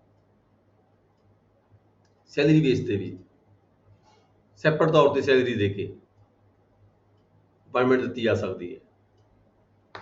ਇਹਦੇ ਵਿੱਚ ਕੀ ਹੁੰਦੇ, ਇਹ ਦੋ ਤਿੰਨ ਤਰ੍ਹਾਂ ਦੇ ਹੁੰਦੇ ਆ। ਇੱਕ ਤਾਂ ਹੁੰਦਾ ਡਿਪਾਰਟਮੈਂਟਲ ਸਬ ਰਜਿਸਟਰਾਰ, ਇੱਕ ਹੈਗਾ ਓਨਰੇਰੀ ਸਬ ਰਜਿਸਟਰਾਰ, ਤੇ ਤੀਜਾ ਹੈਗਾ departmental or honorary sub registrar whose offices have been amalgamated with the those registrars। Departmental sub registrar ਕਿਸੇ ਵੀ ਹੋਰ ਡਿਪਾਰਟਮੈਂਟ ਦੇ ਬੰਦੇ ਨੂੰ ਸਬ ਰਜਿਸਟਰਾਰ ਨਿਯੁਕਤ ਕਰ ਦੇਣਾ ਸਪੈਸ਼ਲੀ ਤੌਰ ਤੇ for the purpose of registration. ਜਾਂ ਫਿਰ ਓਨਰੇਰੀ ਸਬ ਰਜਿਸਟਰਾਰ ਕੌਣ ਹੁੰਦੇ ਨੇ? ਕੋਈ ਵੀ ਵਿਅਕਤੀ ਜਿਹੜਾ ਕਿ ਪਬਲਿਕ ਆਫੀਸਰ ਨਹੀਂ ਹੁੰਦਾ, ਜਿਹਨੇ ਕਿ ਆਪਾਂ ਗੱਲ ਕਰੀਏ ਕੋਈ ਐਕਸ ਸਰਵਿਸਮੈਨ ਹੈ, ਕੋਈ ਮਿਲਟਰੀ ਆਫੀਸਰ ਹੈ, ਕੋਈ ਰਿਟਾਇਰ ਹੋਇਆ ਹੋਇਆ ਵਿਅਕਤੀ ਹੈਗਾ, ਪਿੰਡ ਦੇ ਵਿੱਚ ਕੋਈ ਬਹੁਤ ਹੀ ਪਾਵਰਫੁਲ ਮਾਨ ਸਤਿਕਾਰ ਵਾਲਾ ਵਿਅਕਤੀ ਹੈਗਾ, ਉਸ ਨੂੰ ਵੀ ਓਨਰੇਰੀ ਸਬ ਰਜਿਸਟਰਾਰ ਸਰਕਾਰ ਵੱਲੋਂ ਲਗਾਇਆ ਜਾ ਸਕਦਾ ਹੈ। ਜਾਂ ਫਿਰ departmental or honorary sub registrars whose offices have been amalgamated with those of registrars। those of registrar ਦਾ ਮਤਲਬ ਕੀ ਹੈ, ਜਿੱਥੇ ਜਿਵੇਂ ਡਿਸਟ੍ਰਿਕਟ ਹੈਡਕੁਆਟਰ ਹੈਗਾ, ਡਿਸਟ੍ਰਿਕਟ ਹੈਡਕੁਆਟਰ ਦੇ ਉੱਪਰ ਕੀ ਹੁੰਦਾ ਹੈ, ਜੁਆਇੰਟ ਸਬ ਰਜਿਸਟਰਾਰ ਦਾ ਆਫਿਸ ਵੀ ਹੁੰਦਾ ਹੈ, ਰਜਿਸਟਰਾਰ ਦਾ ਆਫਿਸ ਵੀ ਹੁੰਦਾ ਹੈ। ਜਿਵੇਂ ਕਿ ਡੀਸੀ ਹੁੰਦਾ ਉਹਦਾ ਆਫਿਸ ਕੀ ਹੁੰਦਾ ਹੈ, ਰਜਿਸਟਰਾਰ ਦਾ ਆਫਿਸ ਹੁੰਦਾ ਹੈ। ਜਿਹੜਾ ਸਬ ਰਜਿਸਟਰਾਰ ਹੁੰਦਾ ਹੈ ਉਹਦਾ ਆਫਿਸ ਵੱਖਰਾ ਹੁੰਦਾ ਹੈ ਸਬ ਰਜਿਸਟਰਾਰ ਦਾ। ਇੱਥੇ ਇੱਕ ਪ੍ਰੋਵੀਜ਼ਨ ਹੈਗੀ ਹੈ ਵੀ ਕਈ ਵਾਰੀ ਇਹ ਹੁੰਦਾ ਵੀ ਸਰਕਾਰ ਕਹਿੰਦੇ ਵੀ ਦੋ ਆਫਿਸ ਕਿਉਂ ਅਲੱਗ-ਅਲੱਗ ਕਰਨੇ ਨੇ। ਵੈਸੇ ਤਾਂ ਹੁਣ ਦੇਖੋ ਰਜਿਸਟਰਾਰ ਦੇ ਆਫਿਸ ਸੈਪਰੇਟ ਨਹੀਂ ਹੈਗੇ, ਡੀਸੀ ਦਾ ਜਿਹੜਾ ਦਫ਼ਤਰ ਹੈ ਉਹੀ ਰਜਿਸਟਰਾਰ ਦਾ ਆਫਿਸ ਹੈ, ਪਰ ਮੇ ਵੀ ਕਿਸੇ ਸਮੇਂ ਦੇ ਵਿੱਚ ਇਹ ਰਜਿਸਟਰਾਰ ਦਾ ਆਫਿਸ ਵੱਖਰਾ ਬਣਾਇਆ ਗਿਆ ਹੁੰਦਾ ਹੋਵੇ, ਸਬ ਰਜਿਸਟਰਾਰ ਦਾ ਆਫਿਸ ਵੱਖਰਾ ਬਣਾਇਆ ਹੁੰਦਾ ਹੋਵੇ। ਦੋਹਾਂ ਆਫਿਸਿਸ ਨੂੰ ਅਮਲਗਾਮੇਟ ਕਰ ਦਿੱਤਾ ਜਾਵੇ, ਇਕੱਠਾ ਕਰ ਦਿੱਤਾ ਜਾਵੇ। ਇਕੱਠਾ ਕਰਕੇ ਜਿਹੜੀਆਂ ਪਾਵਰਸ ਸਾਰੀਆਂ ਹੈਗੀਆਂ ਨੇ ਰਜਿਸਟਰਾਰ ਦੀਆਂ, ਉਹ ਉਸ ਡਿਸਟ੍ਰਿਕਟ ਦੇ ਜਿਹੜਾ ਸਬ ਰਜਿਸਟਰਾਰ ਹੈਗਾ ਉਸ ਨੂੰ ਸੌਂਪ ਦਿੱਤੀਆਂ ਜਾਂਦੀਆਂ ਨੇ। ਵੀ ਸਾਰੀਆਂ ਪਾਵਰਾਂ ਰਜਿਸਟਰਾਰ ਦੇ ਕੰਮ ਵੀ ਸਬ ਰਜਿਸਟਰਾਰ ਹੀ ਕਰੇਗਾ। ਐਕਸੈਪਸ਼ਨ ਛੱਡ ਕੇ ਕੁਝ ਕੰਮ ਐਸੇ ਨੇ ਜਿੱਥੇ ਉਸ ਸਬ ਰਜਿਸਟਰਾਰ ਨੇ ਕੋਈ ਰਜਿਸਟਰੀ ਕੀਤੀ ਹੈ ਤੇ ਉਹਦੀ ਅਪੀਲ ਪੈਣੀ ਹੈ, ਤਾਂ ਦੈਨ ਓਨਲੀ ਹੀ ਆਪਣੀ ਹੀ ਅਪੀਲ ਨੂੰ ਨਹੀਂ ਸੁਣ ਪਾਏਗਾ, ਉਹਦੀ ਜਿਹੜੀ ਅਪੀਲ ਹੈਗੀ ਉਹ ਰਜਿਸਟਰਾਰ ਹੀ ਸੁਣ ਸਕੇਗਾ। ਐਸੀਆਂ ਕੁਝ ਸ਼ਕਤੀਆਂ ਹੈਗੀਆਂ ਨੇ ਜਿਹੜੀਆਂ ਉਹ ਸਬ ਰਜਿਸਟਰਾਰ ਯੂਟਿਲਾਈਜ਼ ਨਹੀਂ ਕਰੇਗਾ, ਪਰ ਬਾਕੀ ਦੀਆਂ ਜਿਹੜੀਆਂ ਰਜਿਸਟਰਾਰ ਦੀਆਂ ਪਾਵਰ ਸਾਰੀਆਂ ਹੈਗੀਆਂ ਨੇ ਉਹ ਜਿੱਥੇ ਕਿਤੇ ਆਫਿਸਸ ਜਿਹੜੇ ਹੈਗੇ ਨੇ ਸਬ ਰਜਿਸਟਰਾਰ ਦਾ ਤੇ ਰਜਿਸਟਰਾਰ ਦਾ ਇਕੱਠੇ ਕਰ ਦਿੱਤੇ ਜਾਣ ਡਿਸਟ੍ਰਿਕਟ ਹੈਡਕੁਆਟਰ ਤੇ, ਤਾਂ ਸਾਰੀਆਂ ਪਾਵਰਾਂ ਸਬ ਰਜਿਸਟਰਾਰ ਕੋਲੇ ਆ ਜਾਂਦੀਆਂ ਨੇ ਰਜਿਸਟਰਾਰ ਦੀਆਂ। ਅੱਗੇ ਆ ਜਾਂਦਾ ਜੀ para 3 appointments, probations and confirmation of honorary and departmental sub registrar. ਇਹਨਾਂ ਦੀ ਜਿਹੜੇ ਦੇਖੋ ਤਹਿਸੀਲਦਾਰ ਤੇ ਨਾਇਬ ਤਹਿਸੀਲਦਾਰ ਨੂੰ ਛੱਡ ਦੋ ਹੁਣ ਤੇ ਉਹ ਇਹਦੇ ਵਿੱਚ ਸ਼ਾਮਲ ਨਹੀਂ ਹੈਗੇ, ਠੀਕ ਹੈ। ਇਹ ਹੈਗੇ ਨੇ ਓਨਰੇਰੀ ਜਾਂ ਡਿਪਾਰਟਮੈਂਟਲ, ਜਾਨੀ ਕਿ ਸੈਲਰੀ ਬੇਸਡ ਪਰਸਨਸ। ਓਨਰੇਰੀ ਦਾ ਮਤਲਬ ਇਹ ਆਂਦਾ ਵੀ ਚਾਹੇ ਉਹ ਮੇਬੀ ਸੈਲਰੀ ਲਵੇ ਨਾ ਲਵੇ, ਕਿਸੇ ਨੂੰ ਓਨਰ ਕਰਨਾ, ਓਨਰ ਵਜੋਂ ਕਿਸੇ ਨੂੰ ਰਜਿਸਟਰਾਰ ਸਬ ਰਜਿਸਟਰਾਰ ਨਿਯੁਕਤ ਕਰ ਦੇਣਾ। ਇਹਦੀ ਅਪਾਇੰਟਮੈਂਟ ਕਿਵੇਂ ਹੁੰਦੀ ਹੈ? ਇਹਨਾਂ ਦੀ ਅਪਾਇੰਟਮੈਂਟ ਹੁੰਦੀ ਹੈ ਪਹਿਲਾਂ ਫਾਰ ਦਾ ਟਾਈਮਿੰਗ 1 ਸਾਲ ਦੇ ਦੀ ਪ੍ਰੋਬੇਸ਼ਨ ਪੀਰੀਅਡ ਦੇ ਦੀ ਅਪਾਇੰਟਮੈਂਟ ਕੀਤੀ ਜਾਂਦੀ ਹੈ ਗਵਰਨਮੈਂਟ ਵੱਲੋਂ। Honorary and department sub registrars will be made by the government on probation for a period for a year, 1 ਸਾਲ ਦੇ ਲਈ ਕੀਤੀ ਜਾਂਦੀ ਹੈ। ਉਸ ਤੋਂ ਬਾਅਦ ਕੀ ਹੁੰਦਾ ਹੈ, at the end of the period, ਇਹ 1 ਸਾਲ ਤੋਂ ਬਾਅਦ ਜਿਹੜੀ ਉਹਦੀ ਰਿਪੋਰਟਿੰਗ ਹੁੰਦੀ ਹੈ, ਰਿਪੋਰਟਿੰਗ ਕਿੱਥੇ ਹੁੰਦੀ ਹੈ? IGR ਵੱਲੋਂ, ਇੰਸਪੈਕਟਰ ਜਨਰਲ ਰਜਿਸਟ੍ਰੇਸ਼ਨ। IGR ਕੌਣ ਹੁੰਦੇ ਨੇ? ਡਾਇਰੈਕਟਰ ਲੈਂਡ ਰਿਕਾਰਡ ਪੰਜਾਬ, ਉਹਨੂੰ IGR ਅਸੀਂ ਕਹਿੰਦੇ ਹਾਂ, IGR। as to his being fully acquainted with the registration manual, ਉਹਨਾਂ ਵੱਲੋਂ ਰਿਪੋਰਟ ਭੇਜੀ ਜਾਂਦੀ ਹੈ ਵੀ ਕੀ ਇਹ ਸਟੈਂਪ ਐਕਟ ਦੇ ਬਾਰੇ ਜਾਂ ਰਜਿਸਟ੍ਰੇਸ਼ਨ ਐਕਟ ਮੈਨੂਅਲ ਦੇ ਬਾਰੇ ਪੂਰੀ ਇਹਨੂੰ ਜਾਣਕਾਰੀ ਹੈਗੀ ਜਾਂ ਨਹੀਂ ਹੈਗੀ, ਠੀਕ ਹੈ। ਜੇਕਰ ਰਿਪੋਰਟ ਜਿਹੜੀ ਹੈਗੀ ਪੋਜ਼ਿਟਿਵ ਆਉਂਦੀ ਹੈ IGR ਵੱਲੋਂ ਸਰਕਾਰ ਨੂੰ ਕਿ ਇਹ ਆਪਣੇ ਜਿਹੜੇ ਹੈਗੇ ਸਬੋਰਡੀਨੇਟਸ ਤੋਂ ਕੰਮ ਪ੍ਰੋਪਰ ਤਰੀਕੇ ਨਾਲ ਲੈ ਸਕਦਾ, ਸਟਾਫ ਤੋਂ ਕੰਮ ਪ੍ਰੋਪਰ ਤਰੀਕੇ ਨਾਲ ਲੈ ਰਿਹਾ ਹੈਗਾ, ਤੇ ਇਸ ਨੂੰ ਸਟੈਂਪ ਮੈਨੂਅਲ ਦੀ ਰਜਿਸਟ੍ਰੇਸ਼ਨ ਮੈਨੂਅਲ ਦੀ ਪੂਰੀ ਜਾਣਕਾਰੀ ਹੈਗੀ ਹੈ, ਤਾਂ ਕੀ ਹੁੰਦਾ B confirm for A period of 5 years, ਤਾਂ ਉਸਦੀ ਜਿਹੜੀ ਇਹ ਅਪਾਇੰਟਮੈਂਟ ਹੈਗੀ ਹੈ 1 ਸਾਲ ਤੋਂ ਬਾਅਦ ਫਰਦਰ 5 ਸਾਲਾਂ ਦੇ ਲਈ ਕਨਫਰਮ ਕਰ ਦਿੱਤੀ ਜਾਂਦੀ ਹੈ from the date of order of confirmation. ਜਿਸ ਦਿਨ ਕਨਫਰਮੇਸ਼ਨ ਕਰਨੀ ਹੈ ਉੱਥੋਂ ਉਸ ਡੇਟ ਤੋਂ ਲੈ ਕੇ 5 ਸਾਲ ਦੇ ਲਈ ਇਹਦੀ ਅਪਾਇੰਟਮੈਂਟ ਹੈਗੀ ਹੈ ਡਿਪਾਰਟਮੈਂਟਲ ਸਬ ਰਜਿਸਟਰਾਰ ਜਾਂ ਓਨਰੇਰੀ ਸਬ ਰਜਿਸਟਰਾਰ, ਜਿਨਕੇ ਤਹਿਸੀਲਦਾਰ ਨਾਇਬ ਤਹਿਸੀਲਦਾਰ ਨੂੰ ਛੱਡ ਕੇ ਜੇ ਕਿਸੇ ਹੋਰ ਵਿਅਕਤੀ ਨੂੰ ਅਪਾਇੰਟਮੈਂਟ ਕੀਤੀ ਜਾਂਦੀ ਹੈ ਤਾਂ ਉਸਨੂੰ IGR ਦੀ ਰਿਪੋਰਟ ਤੋਂ ਬਾਅਦ 5 ਸਾਲਾਂ ਦੇ ਲਈ ਉਸਦੀ ਜਿਹੜੀ ਅਪਾਇੰਟਮੈਂਟ ਹੈ ਉਹ ਕਨਫਰਮ ਕੀਤੀ ਜਾ ਸਕਦੀ ਹੈ subject to the registration work, ਉਹਨੂੰ ਪ੍ਰੋਪਰ ਆਉਂਦਾ ਹੋਵੇ, ਸਟੈਂਪ ਐਕਟ ਬਾਰੇ ਪੂਰੀ ਜਾਣਕਾਰੀ ਹੋਵੇ, ਸਾਰੇ ਕੰਮ ਦੀ ਉਹਨੂੰ ਜਾਣਕਾਰੀ ਪ੍ਰੋਪਰ ਹੋਵੇ ਤੇ ਆਪਣੇ ਸਟਾਫ ਤੋਂ ਕੰਮ ਲੈ ਸਕਦਾ ਹੋਵੇ ਪ੍ਰੋਪਰ ਤਰੀਕੇ ਦੇ ਨਾਲ। If however the work or conduct of the incumbent ਕੌਣ ਜਿਹੜਾ ਆਫੀਸਰ ਜਿਹਨੂੰ ਲਗਾਇਆ ਗਿਆ ਹੈਗਾ during the probationary period has in the opinion of the government not been satisfactory. ਜੇ ਸਰਕਾਰ ਨੂੰ ਕੋਈ ਇਦਾਂ ਦੀ ਰਿਪੋਰਟ ਮਿਲੀ IGR ਵੱਲੋਂ ਵੀ ਇਸ ਆਫੀਸਰ ਦਾ ਜਿਹੜਾ ਕੰਮ ਹੈਗਾ ਸੈਟੀਸਫੈਕਟਰੀ ਨਹੀਂ ਹੈਗਾ, then government may dispense with his services, ਤਾਂ ਸਰਕਾਰ ਉਹਦੀਆਂ ਜਿਹੜੀਆਂ ਸਰਵਿਸਿਜ਼ ਨੇ ਉਹਨੂੰ ਡਿਸਪੈਂਸ ਵਿਦ ਕਰ ਸਕਦੀ ਹੈ, ਖਤਮ ਕਰ ਸਕਦੀ ਹੈ, ਅੱਗੇ ਉਸ ਨੂੰ ਜਿਹੜੀ ਹੈਗੀ ਅਪਾਇੰਟਮੈਂਟ ਜਿਹੜੀ ਹੈਗੀ ਹੈ ਅਡਜਨ ਕੀਤੀ ਜਾਂਦੀ ਹੈ, ਖਤਮ ਕਰ ਦਿੱਤੀ ਜਾਂਦੀ ਹੈ। ਔਰ ਇਨ ਦਾ ਅਲਟਰਨੇਟਿਵ ਜਾਂ ਫਿਰ ਸਰਕਾਰ ਕੋਲ ਇਹ ਪ੍ਰੋਵੀਜ਼ਨ ਹੁੰਦੀ ਹੈ ਜਿਹੜੀ ਉਹਦੀ ਪ੍ਰੋਬੇਸ਼ਨਰੀ ਪੀਰੀਅਡ ਹੈਗਾ ਉਸ ਨੂੰ ਐਕਸਟੈਂਡ ਕੀਤਾ ਜਾ ਸਕਦਾ ਹੈ ਬਾਈ ਐਨੀ ਪੀਰੀਅਡ, ਹੋਰ ਕੁਝ ਸਮੇਂ ਦੇ ਲਈ, ਸਾਲ ਦੇ ਲਈ, 6 ਮਹੀਨਿਆਂ ਦੇ ਲਈ। ਇਟ ਮੇ ਡੀਮ ਫਿਟ, ਜਿਨ੍ਹਾਂ ਦੀ ਸਰਕਾਰ ਨੂੰ ਯੋਗ ਸਮਝੇ ਵੀ ਹਾਂ ਇਹਨਾਂ ਪੀਰੀਅਡ ਨੂੰ ਹੋਰ ਦੇ ਦਿਓ। ਤੇ ਫਿਰ ਦੇਖੋ ਇਹਦੀ ਰਿਪੋਰਟ ਕੀ ਆਉਂਦੀ ਹੈਗੀ ਹੈ। And on the expiry of ਸੱਚ ਐਕਸਟੈਂਡਡ ਟਰਮ ਆਫ ਪ੍ਰੋਵੀਜ਼ਨ, ਜਦੋਂ ਉਹ ਜਿਹੜੀ ਐਕਸਟੈਂਸ਼ਨ ਪੀਰੀਅਡ ਦਿੱਤਾ ਗਿਆ ਹੈ ਉਹਦੀ ਟਰਮ ਪੂਰੀ ਹੋ ਜਾਂਦੀ ਹੈ, ਮੇ ਪਾਸ ਸੱਚ ਆਰਡਰ, ਫਿਰ ਸਰਕਾਰ ਨੂੰ ਕੀ ਹੈਗਾ ਵੱਖਰਾ ਆਰਡਰ ਪਾਸ ਕਰਨਾ ਪੈਂਦਾ, ਜੋ ਵੀ ਸਰਕਾਰ ਠੀਕ ਸਮਝੇ। ਤੇ ਜੇਕਰ ਉਹਦੀ ਜਿਹੜੀ ਅਪਾਇੰਟਮੈਂਟ ਹੈ ਉਹ ਰੈਗੂਲਰ ਕਰਨੀ ਹੈ, ਰੈਗੂਲਰ ਵੀ ਕਰ ਸਕਦੀ ਹੈ, ਜਾਂ ਫਿਰ ਡਿਸਪੈਂਸ ਵਿੱਚ ਵੀ ਕੀਤੀ ਜਾ ਸਕਦੀ ਹੈ। ਨੈਕਸਟ ਹੈ ਸੈਕਸ਼ਨ ਪੈਰਾ ਨੰਬਰ 4, ਡਿਪਾਰਟਮੈਂਟਲ ਸਬ ਰਜਿਸਟਰਾਰਸ, ਗਵਰਨਮੈਂਟ ਸਰਵੈਂਟਸ। ਡਿਪਾਰਟਮੈਂਟਲ ਸਬ ਰਜਿਸਟਰਾਰਸ ਆਰ ਦਾ ਗਵਰਨਮੈਂਟ ਸਰਵੈਂਟਸ। ਦੇਖੋ ਇੱਥੇ ਕਲੀਅਰ ਕਰ ਰਿਹਾ ਹੈ ਵੀ ਡਿਪਾਰਟਮੈਂਟ ਸਬ ਰਜਿਸਟਰਾਰ ਕੌਣ ਹੁੰਦੇ ਨੇ। Departmental sub-registrars are the government servants within the meaning of the civil service regulations। ਇਹਨਾਂ ਪਰ ਜਿਹੜੇ ਸਾਡੇ ਜਿਹੜੇ CSR ਦੇ ਜਿਹੜੇ ਰੂਲਸ ਨੇ ਉਹ ਸਾਰੇ ਲਾਗੂ ਹੁੰਦੇ ਨੇ। ਇਹਨਾਂ ਨੂੰ ਗਵਰਨਮੈਂਟ ਸਰਵੈਂਟਸ ਕਿਹਾ ਜਾਂਦਾ ਹੈ। The services of those who were appointed sub-registrars before 31 ਫਰਵਰੀ 1930, ਉਹ ਬਹੁਤ ਪੁਰਾਣੇ ਰੂਲ ਬਣੇ ਹੋਏ ਹੈਗੇ ਆ। ਜਿਨ੍ਹਾਂ ਵਿਅਕਤੀਆਂ ਦੀ ਜਿਹੜੀ ਸਰਵਿਸ ਹੈ ਉਹ 13 ਫਰਵਰੀ 1930 ਨੂੰ ਕੁਆਲੀਫਾਈਜ਼ ਦਾ ਪਰਸਨ ਪੈਨਸ਼ਨ ਉਸ ਤੋਂ ਪਹਿਲਾਂ ਹੋਈ ਹੁੰਦੀ ਹੈ। ਕੁਆਲੀਫਾਈਜ਼ ਫਾਰ ਦਾ ਪੈਨਸ਼ਨ, ਉਹ ਉਹਨਾਂ ਨੂੰ ਪੈਨਸ਼ਨ ਮਿਲੇਗੀ with effect from 1 April 1906, the date on which rules in this behalf come into force। All the appointments made after the 13 ਫਰਵਰੀ 1930, ਜਿਨ੍ਹਾਂ ਵਿਅਕਤੀਆਂ ਦੀ ਜਿਹੜੀ ਅਪਾਇੰਟਮੈਂਟ ਹੁੰਦੀ ਹੈ 13 ਫਰਵਰੀ 1930 ਤੋਂ ਬਾਅਦ ਹੁੰਦੀ ਹੈ, however having declared to be non pensionable, ਉਹ ਕਹਿੰਦੇ ਵੀ ਉੱਥੇ ਪੈਨਸ਼ਨ ਨਹੀਂ ਮਿਲਦੀ ਹੈਗੀ। ਪਰ ਹੁਣ ਤਾਂ ਇਹ ਜਿਹੜੀ ਇਨ ਪ੍ਰੈਕਟਿਸ ਦੇ ਵਿੱਚ ਨਹੀਂ ਹੈਗੀਆਂ, ਤੇ ਇਹ ਜਿਹੜੀਆਂ ਜੌਬ ਹੈਗੀਆਂ ਨੇ, ਇਸ ਕਰਕੇ ਆਪਾਂ ਨੂੰ ਇਸ ਬਾਰੇ ਕੋਈ ਜ਼ਿਆਦਾ ਜਾਣਕਾਰੀ ਨਹੀਂ ਹੈਗੀ ਹੈ। ਪਰ ਇੱਥੇ ਪੈਨਸ਼ਨ ਦੀ ਗੱਲ ਕੀਤੀ ਗਈ ਹੈ। 13 ਫਰਵਰੀ 1930 ਤੋਂ ਪਹਿਲਾਂ ਜਿਹੜੇ ਵਿਅਕਤੀ ਨੋਮੀਨੇਟ ਕੀਤੇ ਹੋਏ ਸੀਗੇ, ਅਪਾਇੰਟ ਹੋਏ ਸੀ, ਉਹਨਾਂ ਨੂੰ ਪੈਨਸ਼ਨ ਮਿਲਦੀ ਸੀ। ਜਿਹੜੇ ਉਸ ਤੋਂ ਬਾਅਦ 1 ਅਪ੍ਰੈਲ 13 ਫਰਵਰੀ 1930 ਤੋਂ ਬਾਅਦ ਜਿਹੜੀ ਹੈਗੀ ਉਹਨਾਂ ਨੂੰ ਪੈਨਸ਼ਨ ਨਹੀਂ ਦਿੱਤੀ ਜਾਂਦੀ। Departmental and honorary sub-registrars are however not whole-time servants of the government। ਇਹ whole-time servant ਨਹੀਂ ਹੁੰਦੇ ਹੈਗੇ। ਇਹ only for the purpose of recision work, ਸਿਰਫ ਰਜਿਸਟਰੀਆਂ ਕਰਨ ਦੀ ਖਾਤਰ ਹੀ ਇਹਨਾਂ ਨੂੰ ਅਪਾਇੰਟ ਕੀਤਾ ਜਾਂਦਾ ਸੀਗਾ। ਅਦਰਵਾਈਜ਼ ਫੁੱਲ ਡੇ ਇਹਨਾਂ ਤੋਂ ਕੰਮ ਨਹੀਂ ਸੀ ਲਿਆ ਜਾਂਦਾ। And are therefore not officials for any of the purpose of the government. ਕਿਸੇ ਹੋਰ ਕੰਮ ਦੇ ਲਈ ਸਰਕਾਰ ਵੱਲੋਂ ਇਹਨਾਂ ਨੂੰ ਐਜ਼ ਏ ਆਫੀਸ਼ੀਅਲ ਨਹੀਂ ਗਿਆ ਜਾਂਦਾ ਵੀ ਕਿਤੇ ਹੋਰ ਕੰਮ ਸਰਕਾਰ ਲੈ ਸਕਦੀ ਹੋਵੇ। Only for the particular purpose they are appointed.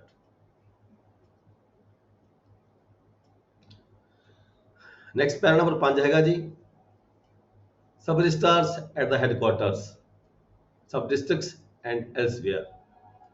ਦੇਖੋ ਹੈਡਕੁਆਟਰ ਕਿਹਨੂੰ ਕਿਹਾ ਗਿਆ, ਵਾਰ-ਵਾਰ ਤੁਸੀਂ ਪੜ੍ਹੋਗੇ ਤੁਹਾਨੂੰ ਸਮਝ ਆਏਗੀ।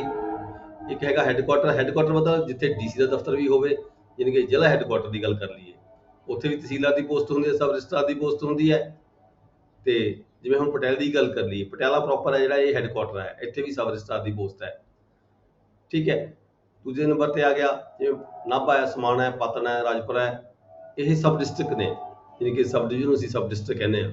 ਠੀਕ ਹੈ। ਉੱਥੇ ਵੀ ਸਬ ਤਹਿਸੀਲਦਾਰ ਦੀ ਪੋਸਟ ਹੈ, ਸਬ ਰਜਿਸਟਰਾਰ ਯਾਨੀ ਕਿ ਸਬ ਰਜਿਸਟਰਾਰ ਦੀ ਪੋਸਟ ਹੈ, ਜੁਆਇੰਟ ਸਬ ਰਜਿਸਟਰਾਰ ਦੀ ਪੋਸਟ ਹੈ। In headquarters sub districts the tehsildar or naib tehsildar is ordinary joint sub registrar.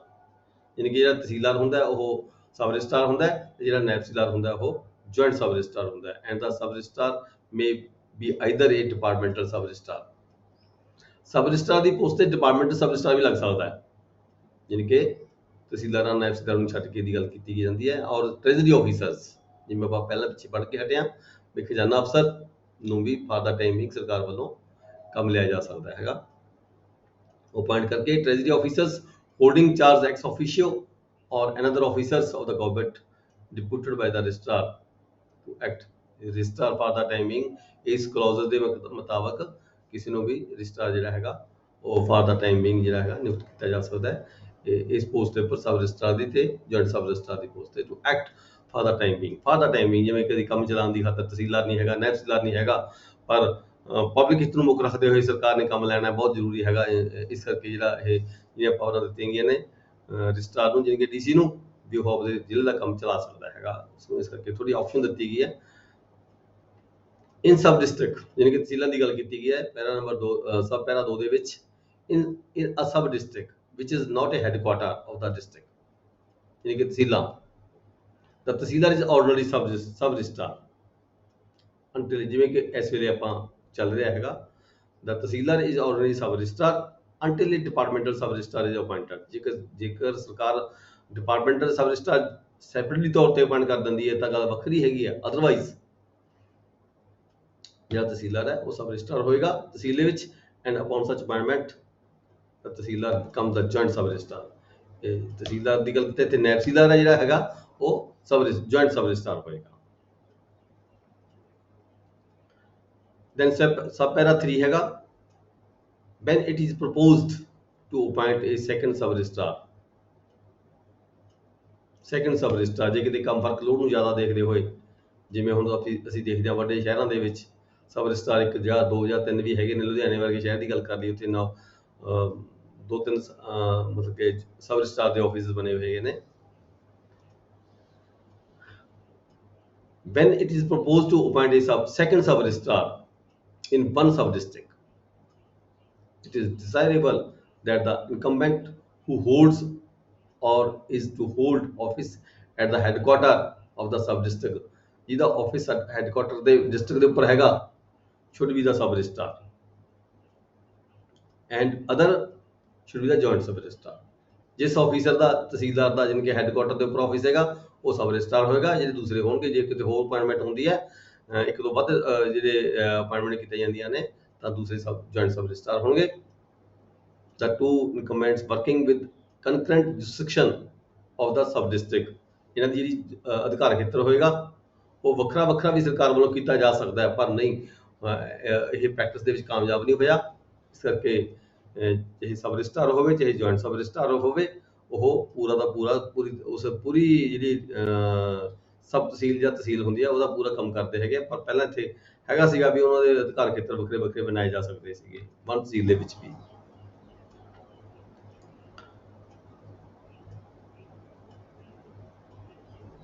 ਇੱਥੇ ਡਿਫਿਕਲਟੀ ਕ੍ਰੀਏਟ ਹੋਈ ਦੋ ਮਤਲਬ ਕੁਝ ਪਿੰਡ ਤਹਿਸੀਲਾਂ ਨੂੰ ਤੇ ਕੁਝ ਜਿਵੇਂ ਹੁਣ ਆਪਣੇ ਕੋਲੇ ਰੈਵਨਿਊ ਦਾ ਵਰਕ ਕਰਨ ਦੀ ਖਾਤਰ ਜਿਹੜੇ ਕਾਨੂੰਨੀਆਂ ਬਣਨੀਆਂ ਹੋਈਆਂ ਹੁੰਦੀਆਂ ਨੇ, ਪਹਿਲਾਂ ਇਹ ਰਜਿਸਟ੍ਰੇਸ਼ਨ ਕੰਮ ਦੇ ਲਈ ਵੀ ਕਾਨੂੰਨੀਆਂ ਵੰਡ ਕੇ ਦੇਖੀਆਂ ਹੋਣੀਆਂ ਸਰਕਾਰ ਨੇ ਕਿਸੇ ਸਮੇਂ ਤੇ, ਬਟ ਜਿਹੜਾ ਹੈਗਾ this is desirable because experience has shown, ਸਰਕਾਰ ਦਾ ਇਹ ਐਕਸਪੀਰੀਅੰਸ ਕੀ ਹੈ, administrative difficulty generally arises from the creation of the separate sub district. Separate sub district ਬਣਾਉਣ ਦੇ ਨਾਲ ਜਿਹੜੀ ਹੈਗੀ ਹੈ ਉਹ ਐਡਮਿਨਿਸਟ੍ਰੇਸ਼ਨ ਜਿਹੜੀ ਡਿਫਿਕਲਟੀ ਕ੍ਰੀਏਟ ਹੋਈ ਹੈਗੀ ਹੈ। ਇਸ ਕਰਕੇ ਜਿਵੇਂ ਹੁਣ ਇਸ ਵੇਲੇ ਪ੍ਰੈਕਟਿਸ ਚੱਲ ਰਹੀ ਹੈਗੀ ਹੈ, ਜੇ ਤਹਿਸੀਲਦਾਰ ਕੰਮ ਕਰ ਰਿਹਾ ਤਾਂ ਤਹਿਸੀਲਦਾਰ ਕਰ ਰਿਹਾ ਪੂਰੇ ਦਿਨ ਲਈ, ਜੇ ਨਾਇਬ ਤਹਿਸੀਲਦਾਰ ਕੰਮ ਕਰ ਰਿਹਾ ਹੈ ਜੇ ਜੁਆਇੰਟ ਸਬ ਰਜਿਸਟਰਾਰ ਤਾਂ ਪੂਰੇ ਦਿਨ ਲਈ ਉਹ ਕੰਮ ਕਰ ਰਿਹਾ ਪੂਰੇ ਅਧਿਕਾਰ ਖੇਤਰ ਦੇ ਵਿੱਚ ਪੂਰੀ ਤਹਿਸੀਲ ਦੇ ਵਿੱਚ, ਉੱਥੇ ਕਾਨੂੰਨ ਉਹਨੂੰ ਸਾਈਡ ਤੇ ਰੱਖ ਦਿੱਤਾ ਜਾਂਦਾ ਹੈ। ਕਾਨੂੰਨੀਆਂ ਸਿਰਫ ਓਨਲੀ ਸਾਡੇ ਰੈਵਨਿਊ ਵਰਕ ਲਈ ਜਿਹੜੀਆਂ ਹੈਗੀਆਂ ਨੇ ਉਹ ਦੇਖੀਆਂ ਜਾਂਦੀਆਂ ਨੇ, ਅਦਰਵਾਈਜ਼ ਰਜਿਸਟ੍ਰੇਸ਼ਨ ਦੇ ਕੰਮ ਦੇ ਲਈ ਕੋਈ ਕਾਨੂੰਨ ਨਹੀਂ ਦੇਖੀ ਜਾਂਦੀ। ਨੈਕਸਟ ਹੈ para number 6, creation of officers of departmental sub registrars। departmental sub registrar ਦੇ ਜਿਹੜੇ ਆਫਿਸਰਸ ਨੇ ਇਹ ਕ੍ਰੀਏਟ ਕੀਤੇ ਗਏ ਨੇ। ਜਿਵੇਂ ਪਟਿਆਲੇ ਦੀ ਗੱਲ ਕਰ ਲਈਏ, ਬਲਾਕ ਡੀ ਦੇ ਵਿੱਚ ਸਬ ਰਜਿਸਟਰਾਰ ਦਾ ਸੈਪਰੇਟ ਆਫਿਸ ਬਣਾਇਆ ਗਿਆ ਹੈ।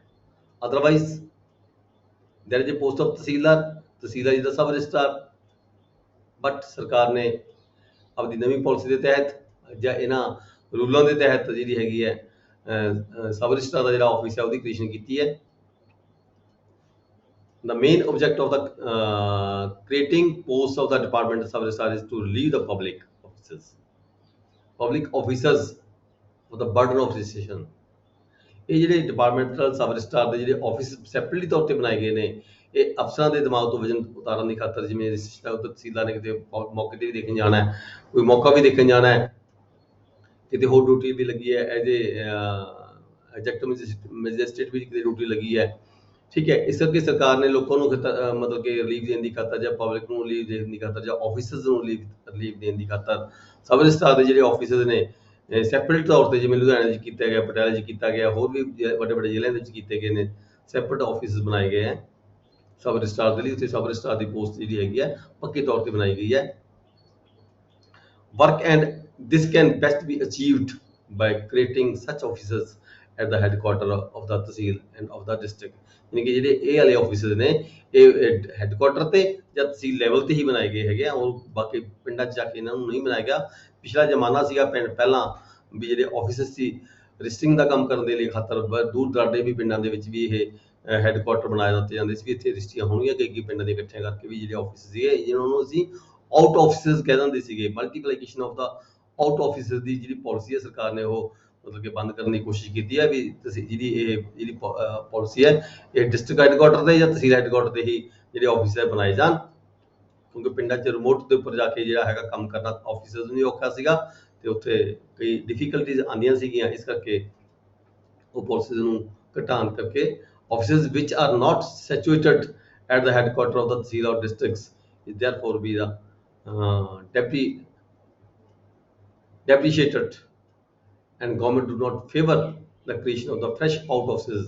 ਸਰਕਾਰ ਦੀ ਇਹ ਪਾਲਿਸੀ ਰਹੀ ਹੈ ਵੀ ਜਿਹੜੇ ਆਊਟ ਆਫਿਸਸ ਨੇ ਉਹਨਾਂ ਨੂੰ ਬੰਦ ਕਰਕੇ ਤੇ ਜਿਹੜੇ ਤਹਿਸੀਲ ਹੈੱਡਕੁਆਟਰ ਤੇ ਜਾਂ ਜ਼ਿਲ੍ਹਾ ਹੈੱਡਕੁਆਟਰ ਤੇ ਹੀ ਜਿਹੜੇ ਆਫਿਸ ਨੇ ਸਬ ਰਜਿਸਟਰਾਰ ਦੇ ਉਹ ਨਵੇਂ ਬਣਾਏ ਜਾਣ। ਉਹਦੇ ਤਹਿਤ ਹੀ ਹੁਣ ਇਹ ਚੱਲ ਰਹੀ ਹੈਗੀ ਕਾਰਵਾਈ ਕਈ ਥਾਂ ਤੇ ਪੰਜਾਬ ਦੇ ਵਿੱਚ ਇਹ ਬਣ ਚੁੱਕੇ ਹੈਗੇ ਆ। ਔਰ even the continuous existing of out offices ਉਹ ਇਹ ਕਿਹਾ ਗਿਆ ਹੈਗਾ ਵੀ ਜੇ ਕਿਤੇ ਆਊਟ ਆਫਿਸਸ ਮਤਲਬ ਕਿ ਤਹਿਸੀਲ ਤੋਂ ਬਾਹਰ ਦੂਜੇ ਦੂਰ ਦੇ ਪਿੰਡਾਂ ਦੇ ਵਿੱਚ ਜੇ ਕਿਤੇ ਆਫਿਸਸ ਬਣੇ ਹੋਏ ਹੈਗੇ ਆ ਇੱਦਾਂ ਦੇ ਜਿੱਥੇ ਉੱਥੇ ਕਿਤੇ ਉਹ ਆਫਿਸ ਫਾਰ ਦਾ ਟਾਈਮਿੰਗ ਖਾਲੀ ਹੁੰਦਾ ਜਾਂ ਉੱਥੇ ਜੋ ਸਬ ਰਜਿਸਟਰਾਰ ਲਗਾਇਆ ਗਿਆ ਡਿਪਾਰਟਮੈਂਟ ਸਬ ਰਜਿਸਟਰਾਰ ਲਗਾਇਆ ਗਿਆ ਜੇ ਉਹਦੀ ਡੈਥ ਹੋ ਜਾਂਦੀ ਹੈ ਤਾਂ ਉਸ ਤੋਂ ਬਾਅਦ ਫਿਰ ਉਸ ਪੋਸਟ ਨੂੰ ਭਰਨ ਦੀ ਜ਼ਰੂਰਤ ਨਹੀਂ ਹੈ ਜਾਂ ਉਹਦੀ ਰਿਟਾਇਰਮੈਂਟ ਹੋ ਜਾਂਦੀ ਹੈ ਤਾਂ ਉਹਨੂੰ ਭਰਨ ਦੀ ਜ਼ਰੂਰਤ ਨਹੀਂ। ਉਹ ਉਸ ਆਫਿਸ ਨੂੰ ਆਊਟ ਆਫਿਸ ਨੂੰ ਬੰਦ ਕਰ ਦਿੱਤਾ ਜਾਣਾ ਚਾਹੀਦਾ ਹੈ।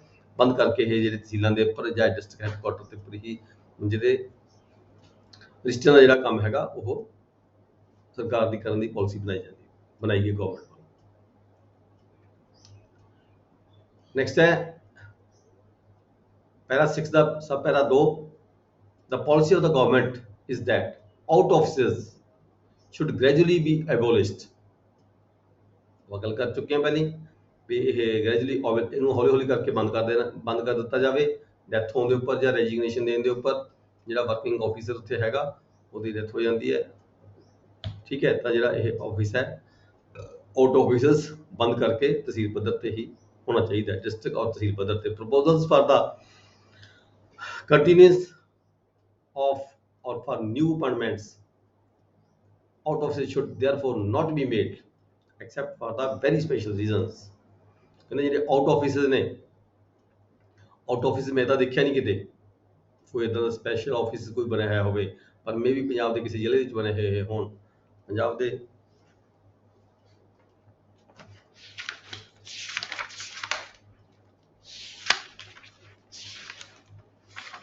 ਇੱਥੇ ਦੇਖਿਆ ਸੀਗਾ ਮੁਕੇਰੀਆਂ ਤਹਿਸੀਲ ਦਸੂਹਾ ਦੇ ਵਿੱਚ, ਮੁਕੇਰੀਆਂ ਅਲਾਵਲਪੁਰ ਤਹਿਸੀਲ ਜਲੰਧਰ ਦੇ ਵਿੱਚ, ਬੁੰਗਾ ਤਹਿਸੀਲ ਨਵਾਂ ਸ਼ਹਿਰ ਦੇ ਵਿੱਚ, ਕਿਲੌਂਗ ਤਹਿਸੀਲ ਕੁੱਲੂ ਦੇ ਵਿੱਚ ਇਹ ਜਿਹੜੇ ਹੈਗੇ ਸੀ ਸਰਕਾਰ ਵੱਲੋਂ ਕੁਝ ਬਣਾਏ ਗਏ ਸੀ ਪਹਿਲਾਂ ਆਫਿਸ ਇੱਦਾਂ ਦੇ ਸੈਪਰੇਟਲੀ ਤੌਰ ਤੇ। ਉਹਨਾਂ ਨੂੰ ਸਰਕਾਰ ਨੇ ਕਿਹਾ ਵੀ ਇਹਨਾਂ ਨੂੰ ਬੰਦ ਕਰੋ ਤੇ ਤਹਿਸੀਲ ਹੈੱਡਕੁਆਟਰ ਤੇ ਡਿਸਟ੍ਰਿਕਟ ਹੈੱਡਕੁਆਟਰ ਤੇ ਹੀ ਜਿਹੜੇ ਹੈਗੇ ਨੇ ਇਹ ਆਫਿਸ ਸਫੀਸ਼ੀਐਂਟ ਹੈਗੇ ਆ।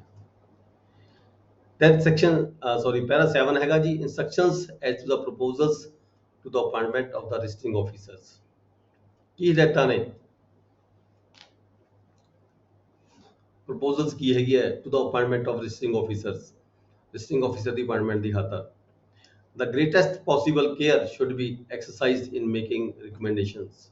ਜਦੋਂ ਕਿਸੇ ਵਿਅਕਤੀ ਨੂੰ registering officer ਲਗਾਉਣਾ ਹੈ ਤਾਂ ਉਹਦੇ ਲਈ ਬਹੁਤ ਮਤਲਬ ਜਿਹੜੀ ਹੈਗੀ ਹੈ ਗ੍ਰੇਟੈਸਟ ਕੇਅਰ ਹੋਣੀ ਚਾਹੀਦੀ ਹੈ। ਰਿਕਮੈਂਡੇਸ਼ਨ ਕਰਨ ਤੋਂ ਪਹਿਲਾਂ ਉਹਦਾ ਨਾਮ ਜਿਹੜਾ ਹੈਗਾ for the appointment of the sub registrar, persons to be recommended should be under 60। ਇਹ ਗੱਲ ਕੀਤੀ ਜਾ ਰਹੀ ਹੈ ਜਿਹੜੇ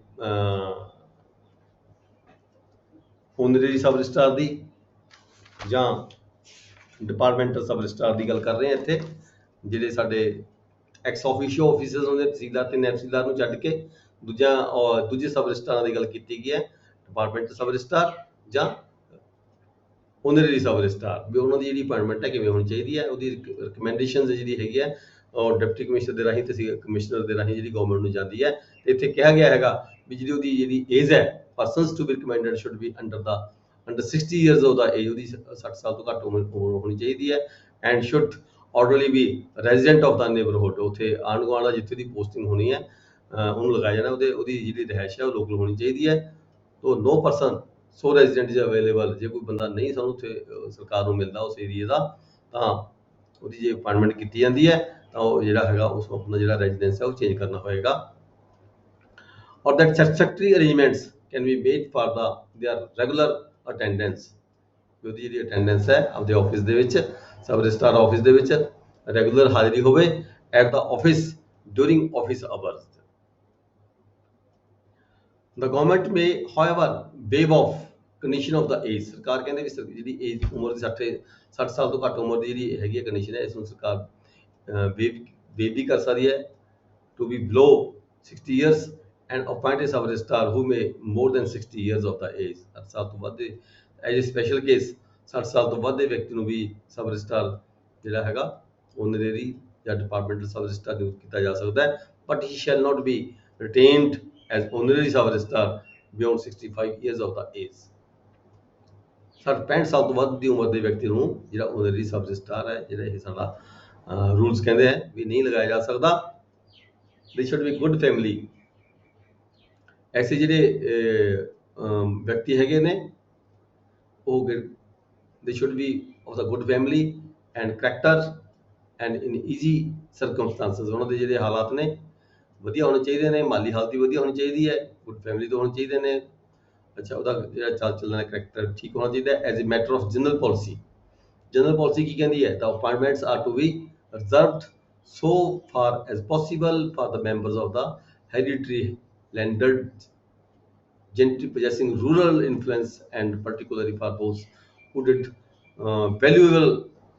ਕਹਿੰਦੇ ਪਿੰਡ ਦੇ ਵਿੱਚ ਉਹਨਾਂ ਦਾ ਅੱਛਾ ਪ੍ਰਭਾਵ ਹੋਣਾ ਚਾਹੀਦਾ, ਜ਼ਮੀਨ ਜਾਇਦਾਦ ਹੋਣੀ ਚਾਹੀਦੀ ਹੈਗੀ ਹੈ, ਜਾਂ ਫਿਰ ਵੈਲਿਊਏਬਲ ਵਾਰ ਵਰਕ, ਜਾਂ ਕੋਈ ਉਸਨੇ ਲੜਾਈ ਦੇ ਵਿੱਚ, ਵਾਰ ਦੇ ਵਿੱਚ, ਸਰਕਾਰ ਦੇ ਦੇਸ਼ ਦੀ ਆਜ਼ਾਦੀ ਦੇ ਵਿੱਚ ਵੀ ਕੋਈ ਕੰਮ ਕੀਤਾ ਹੋਇਆ ਹੋਵੇ, either as a combatants or recruiters and the retired Indian commissioned officers भी हो सकता है। कोई candidates for the post of honorary sub registrar should be matriculates of any recognized university। ਘੱਟੋ ਘੱਟ ਕਹਿੰਦੇ ਜੇ honorary sub registrar ਤੋਂ ਲਗਾਣਾ ਹੈ ਤਾਂ ਘੱਟ ਤੋਂ ਘੱਟ ਉਹ ਕਿਸੇ ਵੀ ਯੂਨੀਵਰਸਿਟੀ ਤੋਂ ਮੈਟ੍ਰਿਕੂਲੇਟ ਹੋਣਾ ਚਾਹੀਦਾ ਹੈ with A working knowledge of regional language. ਉਸ ਇਲਾਕੇ ਦੀ ਉਹਨੂੰ ਲੈਂਗੁਏਜ ਆਉਣੀ ਚਾਹੀਦੀ ਹੈ, ਜਿਵੇਂ ਪੰਜਾਬ 'ਚ ਲਗਾ ਰਹੇ ਹਾਂ ਆਪਾਂ, ਪੰਜਾਬੀ ਆਉਣੀ ਚਾਹੀਦੀ ਹੈ।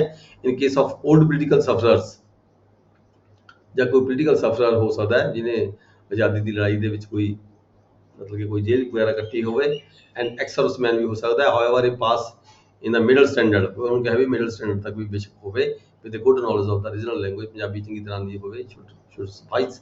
For this purpose the term political sufferer ਕਿਹਨੂੰ ਕਿਹਾ ਗਿਆ would mean a person who has undergone at least 1 year's imprisonment before 1947। 1947 ਤੋਂ ਪਹਿਲਾਂ ਘੱਟੋ ਘੱਟ 1 ਸਾਲ ਜੇਲ੍ਹ 'ਚ ਕਿਤੇ ਰਿਹਾ ਹੋਵੇ, ਉਸ ਨੂੰ ਪੋਲੀਟੀਕਲ ਸਫਰਰ ਕਿਹਾ ਗਿਆ ਹੈਗਾ। ਪੋਲੀਟੀਕਲ ਸਫਰਰ ਕਿਸੇ ਮੂਵਮੈਂਟ ਦੇ ਵਿੱਚ ਉਹ ਨੈਸ਼ਨਲ ਜਿਹੜੀ ਮੂਵਮੈਂਟ ਚੱਲਦੀਆਂ ਸੀਗੀਆਂ, ਨੈਸ਼ਨਲ ਮੂਵਮੈਂਟ ਚੱਲੀਆਂ ਸੀ ਲੜਾਈ ਤੋਂ ਪਹਿਲਾਂ ਦੇਸ਼ ਦੀ ਆਜ਼ਾਦੀ ਦੀ ਖਾਤਰ, ਕਿਸੇ ਉਸ ਮੂਵਮੈਂਟ ਦੇ ਵਿੱਚ ਉਹ ਘੱਟੋ ਘੱਟ 1 ਸਾਲ ਦਾ ਸਮੇਂ ਦੇ ਵਿੱਚ ਉਹਨੇ ਜੇਲ੍ਹ ਕੱਟੀ ਹੋਵੇ, ਉਸ ਨੂੰ ਜਿਹੜਾ ਪੋਲੀਟੀਕਲ ਸਫਰਰ ਕਿਹਾ। ਪੋਲੀਟੀਕਲ ਸਫਰਰ ਹੋ ਸਕਦਾ ਹੈ, ਐਕਸ ਸਰਵਿਸਮੈਨ ਹੋ ਸਕਦਾ ਹੈ, ਮਿਲਟਰੀ ਆਫੀਸਰ ਹੋ ਸਕਦਾ ਹੈ, ਠੀਕ ਹੈ। ਇਹਨਾਂ ਨੂੰ ਸਰਕਾਰ ਜਿਹੜੀ ਹੈਗੀ ਹੈ ਓਨਰੇਰੀ ਸਬ ਰਜਿਸਟਰਾਰ ਨਿਯੁਕਤ ਕੀਤੀ ਕਰ ਸਕਦੀ ਹੈ। In case of persons possessing overwhelming merits or long experience of the public life, ਬਹੁਤ ਜ਼ਿਆਦਾ ਜਿਨ੍ਹਾਂ ਦਾ ਪਬਲਿਕ ਦਾ ਐਕਸਪੀਰੀਅੰਸ ਦਾ ਹੈਗਾ, ਲੋਕਾਂ ਦੇ ਵਿੱਚ ਵਿਚਰਨ ਦਾ ਜਿਹੜਾ ਤਜਰਬਾ ਹੈਗਾ, ਐਸੇ ਵਿਅਕਤੀ ਵੀ ਜਿਹੜੇ ਹੈਗੇ ਨੇ ਜਿਨ੍ਹਾਂ ਦਾ ਪ੍ਰਭਾਵ ਪਿੰਡਾਂ ਦੇ ਵਿੱਚ ਵਧੀਆ ਹੈਗਾ, ਕਿਸੇ ਇਲਾਕੇ 'ਚ ਵਧੀਆ ਹੈਗਾ, the academic qualification will be relaxed. ਉੱਥੇ ਸਰਕਾਰ ਕਹਿੰਦੀ ਹੈ ਵੀ ਇਹਦੀ ਅਕੈਡਮਿਕ ਕੁਆਲੀਫਿਕੇਸ਼ਨ 'ਤੇ ਮੈਟ੍ਰਿਕ ਦੀ ਗੱਲ ਕੀਤੀ ਹੈ, ਮਿਡਲ ਸਟੈਂਡਰਡ ਦੀ ਗੱਲ ਕੀਤੀ ਹੈ, ਉੱਥੇ ਸਰਕਾਰ ਜੇ ਚਾਹੇ ਤਾਂ ਉਹਦੀ ਜਿਹੜੀ ਉਹਦੀ ਹੈ ਇਹ ਕੁਆਲੀਫਿਕੇਸ਼ਨ ਦੀ ਜਿਹੜੀ ਕੰਡੀਸ਼ਨ ਹੈ ਉਹ ਵੀ ਰਿਲੈਕਸ ਕੀਤੀ ਜਾ ਸਕਦੀ ਹੈ। ਇਹ newly appointed honorary sub registrar would be required to undergo training. ਫਿਰ ਜਦੋਂ ਸਬ ਰਜਿਸਟਰਾਰ ਦੀ ਜਿਹੜੀ ਅਪਾਇੰਟਮੈਂਟ ਹੁੰਦੀ ਹੈ ਤਾਂ ਉਸਨੂੰ ਟ੍ਰੇਨਿੰਗ ਲੈਣੀ ਪੈਂਦੀ ਹੈ, ਪੀਰੀਅਡ ਆਫ 2 months, 2 ਮਹੀਨਿਆਂ ਦੀ, from the experience honorary sub registrar ਜਿਹੜਾ ਪਹਿਲਾਂ ਕੋਈ ਨਿਯੁਕਤ ਕੀਤਾ ਹੈ ਉਹਦੇ ਕੋਲੇ, ਓਨਰਰੀ ਸਬ ਰਜਿਸਟਰਾਰ ਦੇ ਕੋਲੇ, ਸਿਲੈਕਟਡ ਬਾਈ ਦਾ IGR। ਇਹ ਇੰਸਪੈਕਟਰ ਜਨਰਲ ਵੱਲੋਂ ਜਿਹੜੀ ਡਿਊਟੀ ਹੈ ਉਹ ਲਗਾਈ ਜਾਂਦੀ ਹੈ, ਕਿੱਥੇ ਟ੍ਰੇਨਿੰਗ ਲੈਣੀ ਹੈ। Therefore he would be required to pass a test given by the IGR ਵੱਲੋਂ, ਕਿਉਂਕਿ DLR ਵੱਲੋਂ ਜਿਹੜਾ ਟੈਸਟ ਹੈਗਾ ਉਹ 2 ਮਹੀਨੇ ਦੀ ਟ੍ਰੇਨਿੰਗ ਲੈਣ ਉਪਰੰਤ ਜਿਹੜਾ ਟੈਸਟ ਹੈ ਉਹ ਵੀ ਪਾਸ ਕਰਨਾ ਹੁੰਦਾ ਹੈ। if he is found to lack proper working for the post, his period of training be extended further। ਜੇ ਲੱਗਦਾ ਹੈ ਉਸ ਨੂੰ IGR ਨੂੰ ਵੀ ਇਹਨੂੰ ਹੋਰ ਟ੍ਰੇਨਿੰਗ ਦੀ ਲੋੜ ਹੈਗੀ ਹੈ ਤਾਂ ਉਹਦਾ ਜਿਹੜਾ ਪੀਰੀਅਡ ਹੈ ਟ੍ਰੇਨਿੰਗ ਦਾ ਵਧਾਇਆ ਜਾ ਸਕਦਾ ਹੈ। As it deemed necessary by the IGR during the period of training he will be given a fixed allowance of 55 per month।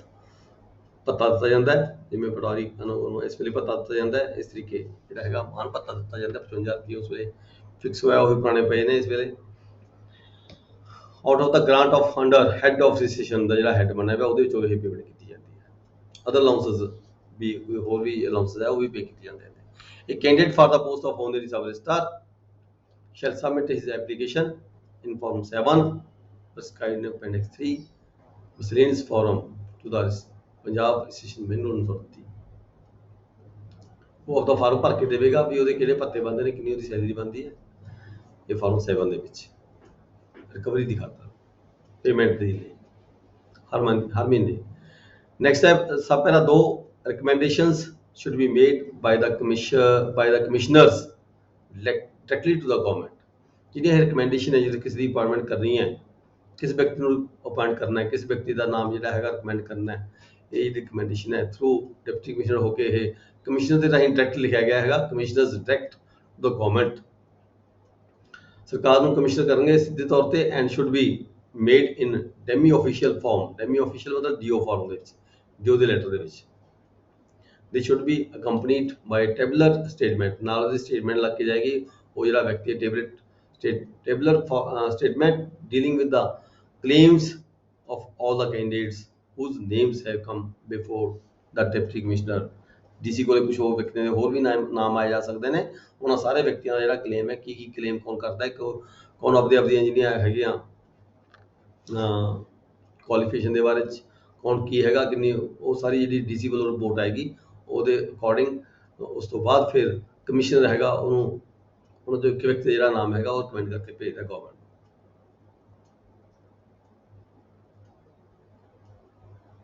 ਅੱਗੇ ਸਬ ਪੈਰਾ 8 ਹੈ ਜੀ।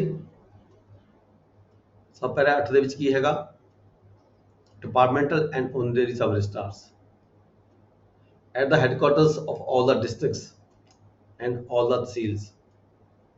Headquarter of all the district ਦੇ ਵਿੱਚ ਐਂਡ ਆਫ ਆਲ ਦਾ ਤਹਿਸੀਲ ਦੇ ਵਿੱਚ। The sub-registrar where there is one in addition to the Tahsildar or other ex officio sub-registrar, usually departmental sub-registrar, and so also the incumbents of the following out offices। ਕਿਹਾ ਗਿਆ ਵੀ ਜਿੱਥੇ ਕਿਤੇ ਤਹਿਸੀਲਦਾਰ ਦੀਆਂ ਪੋਸਟਾਂ ਹੈਗੀਆਂ ਨੇ, ਨੈਬਸਦਾਰ ਲੱਗੇ ਹੋਏ ਹੈਗੇ ਆ, ਜੁਆਇੰਟ ਰਜਿਸਟਰਾਰ ਸਬ ਰਜਿਸਟਰਾਰ ਲੱਗੇ ਹੋਏ ਆ, ਉੱਥੇ ਕਿਤੇ ਇੱਕ ਤੋਂ ਜ਼ਿਆਦਾ ਹੋਰ ਮਤਲਬ ਕਿ ਆਊਟ ਆਫਿਸਿਸ ਬਣੇ ਹੋਏ ਨੇ ਇਸ ਕੰਮ ਦੀ ਖਾਤਰ, ਉੱਥੇ ਵੱਖਰੀ ਪੋਸਟ ਬਣਾਈ ਜਾਂਦੀ ਹੈ। ਜਿਵੇਂ ਕਿ ਆਹ ਦੱਸਿਆ ਗਿਆ ਇੱਥੇ ਤਹਿਸੀਲ ਦਸੂਹਾ ਦੇ ਵਿੱਚ ਮੁਕੇਰੀਆਂ ਸੀਗੀ, ਹੁਣ ਤਾਂ ਇਹ ਸਬ ਤਹਿਸੀਲਾਂ ਬਣ ਚੁੱਕੀਆਂ ਨੇ। ਤਹਿਸੀਲ ਜਲੰਧਰ 'ਚ ਅਲਾਵਲਪੁਰ ਇੱਥੇ ਵੀ ਕੋਈ ਬਣਿਆ ਹੋਇਆ ਹੋਣਾ ਹੈਡਕੁਆਟਰ ਰਜਿਸਟਰੀਆਂ ਕਰਨ ਦੀ ਖਾਤਰ। ਬੰਗਾ ਵੀ ਹੁਣ ਸਬ ਤਹਿਸੀਲ ਹੈ ਮੇਰੇ ਖਿਆਲ ਹੈ, ਨਵਾਂ ਸ਼ਹਿਰ ਦੇ ਵਿੱਚ ਹੈ। ਇਹ ਕੋਈ ਤਹਿਸੀਲ ਕੁੱਲੂ ਦਾ ਹੈਗਾ ਪਾਰਟ ਦਿੱਤਾ ਹੈ ਕਿਲੌਂਗ। ਸਬ ਪੈਰਾ 2 ਹੈਗਾ the incumbent of the remaining out offices. ਜਿਹੜੇ ਇਹ ਆਊਟ ਆਫਿਸਿਸ ਹੈਗੇ ਆ will be classified as honorary sub registrar। ਇੱਥੇ honorary sub registrar ਜਿਹੜੇ ਹੈਗੇ ਆ, if any man of good family is unwilling to accept the post of department sub, ਜੇ ਕੋਈ ਵਿਅਕਤੀ ਦੀ ਸਰਕਾਰ ਕਹਿੰਦੀ ਹੈ ਪੋਸਟਿੰਗ ਕਰਦੀ ਹੈ ਪਰ ਉਹ ਕਹਿੰਦਾ ਮੈਂ ਨਹੀਂ ਲੱਗਣਾ ਹੈਗਾ ਇੱਥੇ, ਤਾਂ ਗੁੱਡ ਅਨਵਿਲਿੰਗ ਹੋਵੇ to accept the post of department sub registrar but is willing to be honorary sub registrar। ਉਹ ਕਹਿੰਦਾ ਮੈਂ ਸਿਲੈਕਸ਼ਨ ਹੀ ਮੇਰੀ ਕਰੋ, ਮੈਂ ਓਨਰਰੀ ਵਰਕ ਕਰ ਸਕਦਾ ਬਗੈਰ ਕਿਸੇ ਮਨ ਭੱਤੇ ਤੋਂ, ਬਗੈਰ ਕਿਸੇ ਕੰਮ ਤੋਂ, ਪੈਸੇ ਤੋਂ ਕੰਮ ਕਰ ਸਕਦਾ, ਤਾਂ ਉਸ ਨੂੰ honorary sub registrar. Proposal to this effect may be made. ਸਰਕਾਰ ਵੱਲੋਂ ਦੀ ਜਿਹੜੀ ਪ੍ਰਪੋਜ਼ਲ ਹੈ ਬਣਾ ਕੇ ਭੇਜੀ ਜਾ ਸਕਦੀ ਹੈ ਵੀ ਇਹ ਜਿਹੜਾ ਹੈਗਾ ਡਿਪਾਰਟਮੈਂਟ ਸਬ ਰਜਿਸਟਰਾਰ ਤਾਂ ਨਹੀਂ, ਪਰ ਇਹ ਓਨਰਰੀ ਸਬ ਰਜਿਸਟਰਾਰ ਵੱਲੋਂ ਕੰਮ ਕਰਨ ਨੂੰ ਤਿਆਰ ਹੈਗਾ, ਤਾਂ ਇਹਦੀ ਅਪਾਇੰਟਮੈਂਟ ਕੀਤੀ ਜਾਵੇ। ਨੈਕਸਟ ਹੈ ਪੈਰਾ 9 ਅਮਲਗਾਮੇਸ਼ਨ of the office of sub registrar with the that of the registrar। ਆਪਾਂ ਪਹਿਲਾਂ ਹੀ ਗੱਲ ਕਰਕੇ ਆ, ਪਹਿਲਾਂ ਵੀ ਸ਼ੁਰੂ 'ਚ ਗੱਲ ਕੀਤੀ ਸੀਗੀ ਵੀ ਜਿੱਥੇ ਰਜਿਸਟਰਾਰ ਦਾ ਆਫਿਸ ਹੈ ਤੇ ਸਬ ਰਜਿਸਟਰਾਰ ਦਾ ਆਫਿਸ ਹੈ ਡਿਸਟ੍ਰਿਕਟ ਹੈਡਕੁਆਟਰ ਤੇ, ਜਿਵੇਂ ਲੁਧਿਆਣਾ, ਪਟਿਆਲਾ, ਅੰਮ੍ਰਿਤਸਰ, ਬਠਿੰਡਾ, ਜਿੱਥੇ ਵੀ ਡਿਸਟ੍ਰਿਕਟ ਹੈਡਕੁਆਟਰ ਦੇ ਨਾਲ ਤਹਿਸੀਲਦਾਰ ਦਾ ਆਫਿਸ ਹੈਗਾ, ਉੱਥੇ ਜਿਹੜੇ ਆਫਿਸ ਨੇ ਇਹਨਾਂ ਨੂੰ under section 7 of the registration act ਜਿਹੜੀ ਸਟੇਟ ਗਵਰਨਮੈਂਟ ਹੈਗੀ ਹੈ ਸਬ ਰਜਿਸਟਰਾਰ ਵਿਦਆਊਟ ਅਵੇ ਸਬ ਰਜਿਸਟਰਾਰ ਰਜਿਸਟਰਾਰ ਨੂੰ ਦੇ ਦਫ਼ਤਰ ਨੂੰ local government to amalgamate the office of the sub registrar with that of a registrar registrar ਦੇ ਆਫਿਸ ਦੇ ਵਿੱਚ ਇਕੱਠਾ ਕਰ ਸਕਦੀ ਹੈ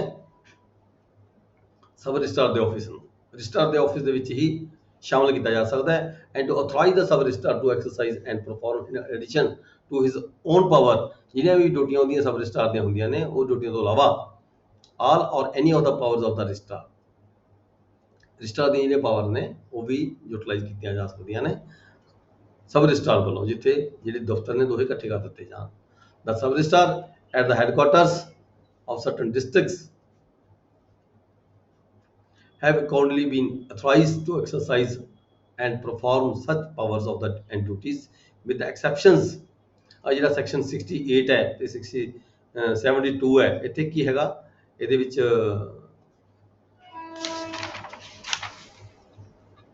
ਇੱਥੇ ਪਾਵਰ ਨਹੀਂ ਯੂਟਿਲਾਈਜ਼ ਕੀਤੀ ਜਾ ਸਕਦੀ ਸਬ ਰਜਿਸਟਰਾਰ ਵੱਲੋਂ registrar the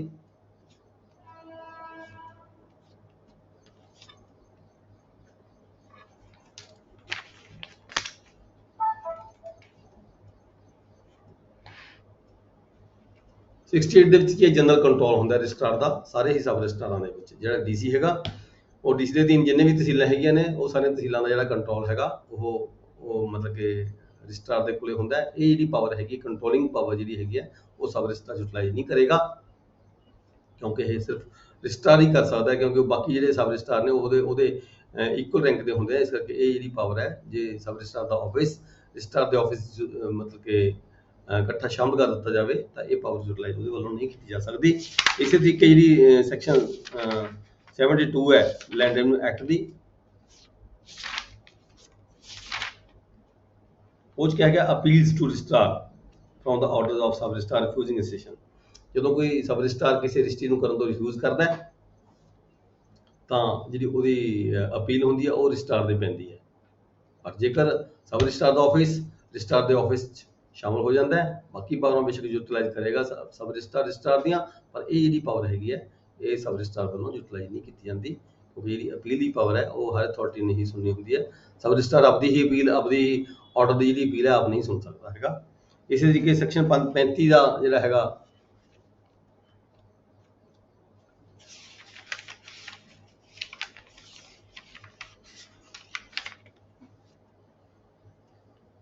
if any person by whom the document purports to be executed denies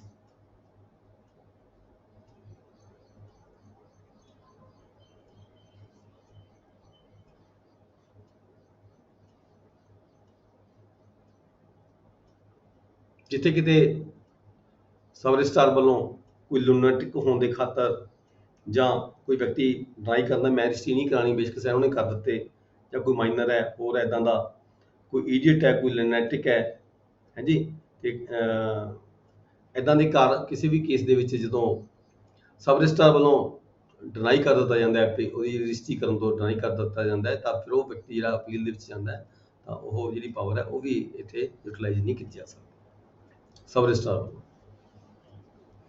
then ਇੱਕ ਪੈਰਾ 10 ਆ ਗਿਆ ਜੀ temporary appointments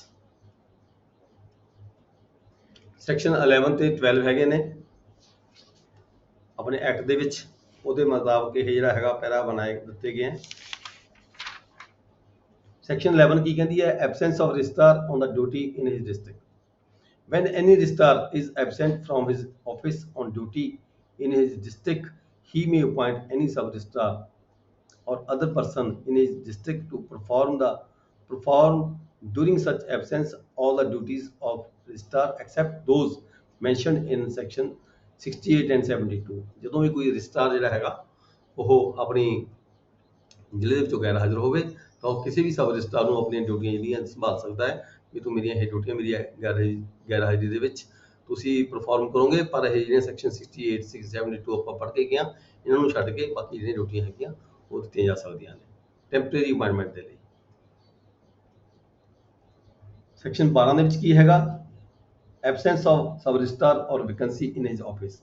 When any sub-registrar is absent or when his office is temporarily vacant, any person whom the registrar of the district appoints in this behalf shall be the sub registrar during his absence until the vacancy is filled। ਜੇ ਕਿਤੇ ਕਿਸੇ ਕਾਰਨ ਸਬ registrar ਦੀ ਜਿਹੜੀ vacancy ਹੈ ਉਹ ਖਾਲੀ ਹੋਈ ਹੋਵੇ ਤਾਂ ਜਿਹੜਾ ਰਜਿਸਟਰਾਰ ਹੈਗਾ ਉਹ ਆਪਣੀ ਮਰਜ਼ੀ ਦੇ ਨਾਲ ਕਿਸੇ ਵੀ ਹੋਰ ਉਸ ਜਾਣੀ ਕਿ ਨਾਇਬ ਤਹਿਸੀਲਦਾਰ ਨੂੰ ਜਾਂ ਕਿਸੇ ਵੀ ਜੋ ਜਿਹਨੂੰ ਰਜਿਸਟਰਾਰ ਠੀਕ ਸਮਝਦਾ ਹੋਵੇ ਉਹਨੂੰ ਟੈਂਪਰੇਰੀ ਤੌਰ ਤੇ ਜਿੰਨੀ ਦੇਰ ਦੇ ਲਈ ਹੋਈ ਜਿਹੜੀ ਪੋਸਟ ਖਾਲੀ ਹੈ ਸਬ ਰਜਿਸਟਰਾਰ ਦੀ ਉੱਥੇ ਕਿਸੇ ਵਿਅਕਤੀ ਨੂੰ ਲਗਾ ਸਕਦਾ ਹੈ। ਜਦੋਂ ਇੱਥੇ ਆਪਾਂ ਦੇਖਦੇ ਹਾਂ ਜਿਵੇਂ ਸਬ ਰਜਿਸਟਰਾਰ ਦੀ ਪੋਸਟ ਹੈ, ਸਬ ਰਜਿਸਟਰਾਰ ਜੇ ਕਿਤੇ ਕਿਸੇ ਕਾਰਨ ਕਿਸੇ ਕੋਰਟ 'ਚ ਗਿਆ ਹੋਵੇ ਜਾਂ ਛੁੱਟੀ ਤੇ ਹੋਵੇ ਤਾਂ ਉੱਥੇ ਤਹਿਸੀਲਦਾਰ ਜਾਂ ਨਾਇਬ ਤਹਿਸੀਲਦਾਰ ਜਾ ਕੇ ਕੰਮ ਕਰਦੇ ਨੇ। ਇਹ ਮਤਲਬ ਕਿ ਸਪੈਸ਼ਲ ਆਰਡਰ ਜਿਹੜਾ ਹੈਗਾ ਉਹ ਰਜਿਸਟਰਾਰ ਵੱਲੋਂ ਕੀਤਾ ਜਾਂਦਾ ਹੈ short time ਦੇ ਲਈ। and there is here it is necessary to remind registering officers that the office contemplated in subsection 1 of section 7 is a fixed place and not a movable establishment। ਇਹ ਜਿਹੜਾ office ਹੈ fixed place ਹੈਗਾ, ਸਬ registrar ਦਾ ਇਹ ਚੱਲਦਾ ਫਿਰਦਾ ਦਫ਼ਤਰ ਤਾਂ ਹੈ ਨਹੀਂ ਗਿਆ। and that except in cases otherwise specially provided for the act all the decisions must be made at such office। ਸਾਰੀਆਂ ਜਿਹੜੀਆਂ ਕਾਰਵਾਈਆਂ ਨੇ ਉਹ ਦਫ਼ਤਰ 'ਚ ਬੈਠ ਕੇ ਹੀ ਡਿਸੀਜਨ ਦੀਆਂ ਹੁੰਦੀਆਂ ਨੇ। ਨੈਕਸਟ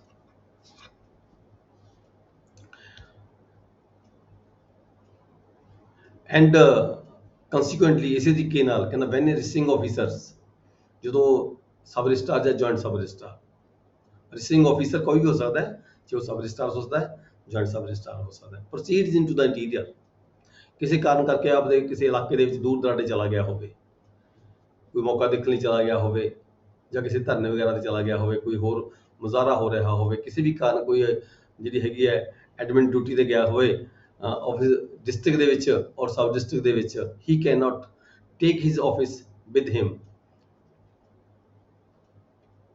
ਉਹ ਆਫਿਸ ਦੇ ਵਿੱਚ ਸਮੇਂ ਸਿਰ ਵਾਪਸ ਨਾ ਆ ਸਕਦਾ ਹੋਵੇ। In such cases it becomes necessary for the registrar to provide ਇਹ ਸਬਸਟੀਟਿਊਟ। ਇੱਥੇ ਫਿਰ ਜ਼ਰੂਰੀ ਹੋ ਜਾਂਦਾ ਹੈ ਰਜਿਸਟਰਾਰ ਦੇ ਇੱਥੇ ਪਬਲਿਕ ਖੜੀ ਹੋਵੇ ਰਜਿਸਟਰਿੰਗ ਕਰਾਉਣ ਦੀ ਖਾਤਰ, ਤੇ ਉਧਰੋਂ ਤਹਿਸੀਲਦਾਰ ਜਿਹੜਾ ਵੀ ਕੰਸਰਨਡ ਆਫਿਸਰ ਹੈਗਾ ਜਿਹਦੀ ਡਿਊਟੀ ਲੱਗੀ ਵੀ ਹੈ ਰਜਿਸਟਰੀਆਂ ਤੇ ਉਹ ਮੌਕੇ ਤੇ ਨਾ ਪਹੁੰਚ ਸਕਦਾ ਹੋਵੇ, ਦੈਨ ਸਬਸਟੀਟਿਊਟ ਜਿਹੜਾ ਉਹਦਾ ਹੈਗਾ ਰਜਿਸਟਰਾਰ ਵੱਲੋਂ ਨਿਯੁਕਤ ਕੀਤਾ ਜਾਂਦਾ ਹੈ। In doing which he will be guided by the following general instructions. ਠੀਕ ਹੈ ਜੀ। ਵੱਖਰੇ ਹੋਰ ਤਹਿਸੀਲਦਾਰ ਨੂੰ ਜਾਂ ਨਾਇਬ ਤਹਿਸੀਲਦਾਰ ਨੂੰ ਕਿਸੇ ਹੋਰ ਤਹਿਸੀਲ 'ਚੋਂ ਬੁਲਾ ਕੇ ਜਾਂ ਉੱਥੇ ਲੋਕਲ ਆਫਿਸਰ ਕੋਈ ਹੈਗਾ ਉਸਨੂੰ ਇਸ ਕੰਮ ਦੇ ਲਈ ਲਗਾ ਦਿੱਤਾ ਜਾਂਦਾ ਹੈ। ਨੈਕਸਟ ਹੈ ਪੈਰਾ 11 ਵੈਨ ਰਜਿਸਟਰਾਰ ਜੀ ਐਬਸੈਂਟ। ਜੇ ਰਜਿਸਟਰਾਰ ਐਬਸੈਂਟ ਹੋਵੇ, ਪਹਿਲਾਂ ਅਸੀਂ ਪੜ੍ਹ ਕੇ ਗਏ ਹਾਂ ਜੇ ਰਜਿਸਟਰਾਰ ਐਬਸੈਂਟ ਹੁੰਦਾ ਤਾਂ ਅਸੀਂ ਪਹਿਲਾਂ ਪੜ੍ਹ ਕੇ ਗਏ ਹਾਂ ਵੀ ਜਿੱਥੇ ਰਜਿਸਟਰਾਰ ਸਬ ਰਜਿਸਟਰਾਰ ਦਾ ਤੇ ਰਜਿਸਟਰਾਰ ਦਾ ਆਫਿਸ ਇਕੱਠੇ ਕਰ ਦਿੱਤਾ ਜਾਂਦਾ ਹੈ, ਉੱਥੇ ਜਿਹੜੀਆਂ ਸਾਰੀਆਂ ਪਾਵਰਾਂ ਹੈਗੀਆਂ ਨੇ ਇੱਕ ਦੋ ਪਾਵਰਾਂ ਨੂੰ ਛੱਡ ਕੇ ਸੈਕਸ਼ਨ 68 72 ਉਹਦੀਆਂ ਪਾਵਰਾਂ ਨੂੰ ਛੱਡ ਕੇ ਬਾਕੀ ਸਾਰੀਆਂ ਪਾਵਰਾਂ ਸਬ ਰਜਿਸਟਰਾਰ ਜਿਹਨੂੰ ਕਿਹਾ ਪਰਫਾਰਮ ਕਰਦੇ ਨੇ। ਪਰ ਜੇਕਰ ਕਿਸੇ ਕਾਰਨ ਅਦਰਵਾਈਜ਼ ਡੀਸੀ ਆਪਦੇ ਆਫਿਸ ਆਪਦੇ ਡਿਸਟ੍ਰਿਕਟ ਦੇ ਵਿੱਚ ਹੈਗਾ ਹਾਜ਼ਰ ਹੈ, ਵੈਨ ਰਜਿਸਟਰਾਰ ਜੀ absent section 11 of the act provides. Section 11 ਕੀ ਕਹਿੰਦਾ ਹੈ? Absence of registrar on duty in his district. On duty ਤਾਂ ਹੈਗਾ ਰਜਿਸਟਰਾਰ, ਬਟ ਆਪਦੇ ਆਫਿਸ ਦੇ ਵਿੱਚ ਨਹੀਂ ਹੈਗਾ। ਸੈਕਸ਼ਨ 11 ਚ ਕਿਹਾ ਗਿਆ when any registrar is absent from his office on duty, on duty ਹੁੰਦੇ ਹੋਏ ਮਤਲਬ ਕਿ ਦਫ਼ਤਰ ਦੇ ਵਿੱਚ ਨਹੀਂ ਹੈਗਾ। He may appoint any sub registrar or other person in his district to perform the during such absence all the duties of the registrar except those 68 ਸੇ। ਹਾਂ, ਇੱਥੇ ਰਜਿਸਟਰਾਰ ਦੀ ਗੱਲ ਕਰੀ ਗਈ ਹੈ। ਰਜਿਸਟਰਾਰ ਪਰ ਚਾਂਸ ਕਿਤੇ ਆਪਣੇ ਜ਼ਿਲ੍ਹੇ ਦੇ ਵਿੱਚ ਕਿਤੇ ਕਿਸੇ ਹੋਰ ਤਹਿਸੀਲ ਦੇ ਵਿੱਚ ਚਲਾ ਜਾਂਦਾ ਹੈ, ਉੱਥੇ ਉਹਨੂੰ ਜ਼ਿਆਦਾ ਟਾਈਮ ਲੱਗ ਜਾਂਦਾ, ਪਰ ਇੱਥੇ ਫਾਰ ਦਾ ਟਾਈਮਿੰਗ ਕੋਈ ਜ਼ਰੂਰਤ ਪੈ ਜਾਂਦੀ ਹੈ ਰਜਿਸਟਰਾਰ ਦੇ ਵਜੋਂ ਕੰਮ ਕਰਨ ਦੀ।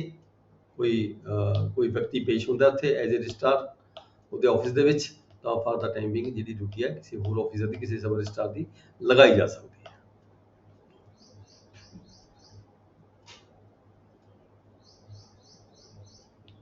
ਨੈਕਸਟ ਹੈ ਰਜਿਸਟਰਾਰ ਦੀ ਡਿਊਟੀ ਕਿਹਨੇ ਲਾਉਣੀ ਹੈ ਜੀ ਉਹਦੀ ਐਬਸੈਂਸ ਵਿੱਚ? ਰਜਿਸਟਰ ਆਪਦੀ ਹੀ ਡਿਊਟੀ ਲਗਾਏਗਾ, ਆਪ ਹੀ ਕਿਸੇ ਬੰਦੇ ਨੂੰ ਨੋਮੀਨੇਟ ਕਰੇਗਾ ਆਪਦੇ ਵੱਲੋਂ।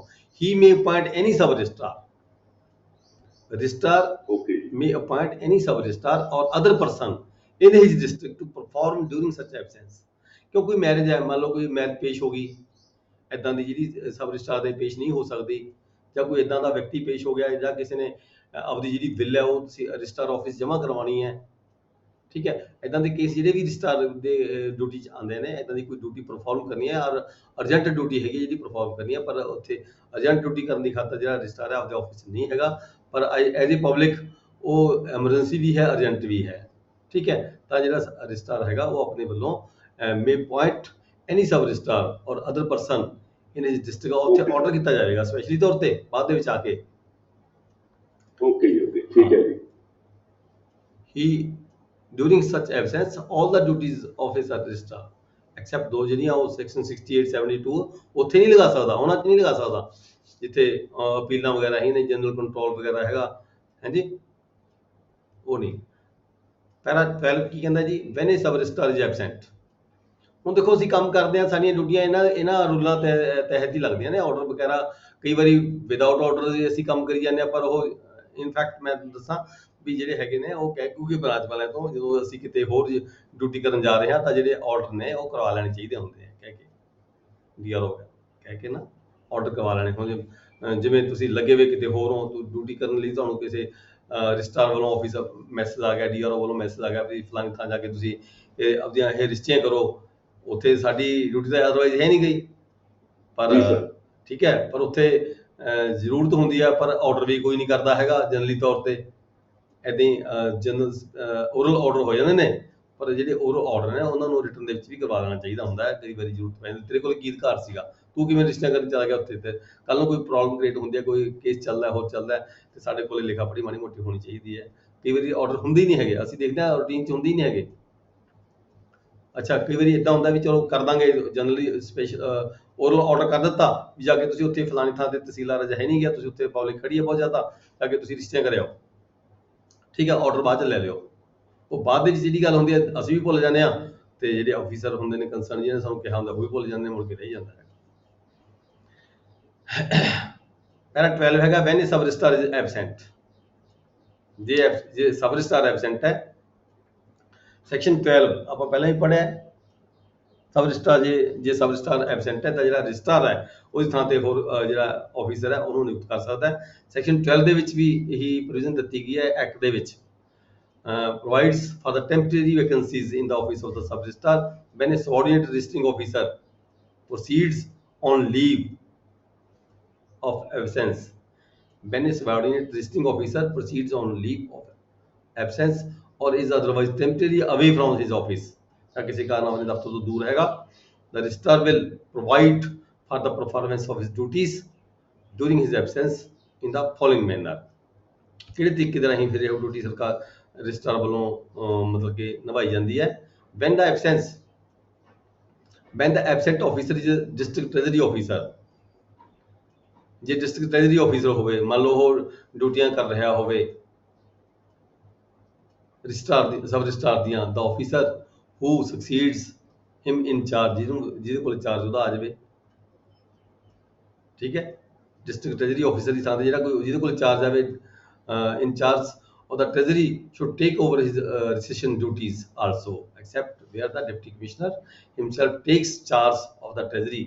ਜੇ ਡਿਪਟੀ ਕਮਿਸ਼ਨਰ ਖੁਦ ਚਾਰਜ ਨਾ ਲਿਆ ਹੋਵੇ ਖਜ਼ਾਨੇ ਦਾ, ਉਹਦੀ ਥਾਂ ਤੇ ਡਿਸਟ੍ਰਿਕਟ ਟ੍ਰੈਜਰੀ ਆਫੀਸਰ ਦੀ ਡਿਊਟੀ ਕਿਸੇ ਹੋਰ ਨੂੰ ਐਡੀਸ਼ਨਲ ਚਾਰਜ ਦਿੱਤਾ ਹੋਵੇ, ਤਾਂ ਉਹੀ ਜਿਹੜਾ ਆਫੀਸਰ ਹੋਏਗਾ ਉਹੀ ਰਜਿਸਟਰਾਰ ਦੀ ਰਜਿਸਟ੍ਰੇਸ਼ਨ ਦਾ ਕੰਮ ਕਰੇਗਾ।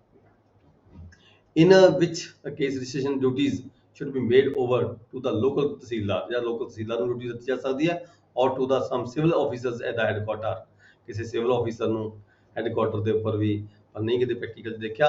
it is incompatible with the provision of this act for a registrar to perform the duties of the sub registrar except where two officers have been amalgamated under section 7। ਉਹ ਜਿਵੇਂ ਆਪਾਂ ਗੱਲ ਕੀਤੀ ਸੀ ਵੀ ਸਬ registrar ਦਾ ਤੇ registrar ਦਾ ਜਿਹੜਾ office ਹੈ ਇਕੱਠੇ ਹੋ ਜਾਣ। moreover such an arrangements might be productive of the inconvenience in case where a party wishes to appeal against an order issued by the deputy commissioner in the capacity of sub registrar।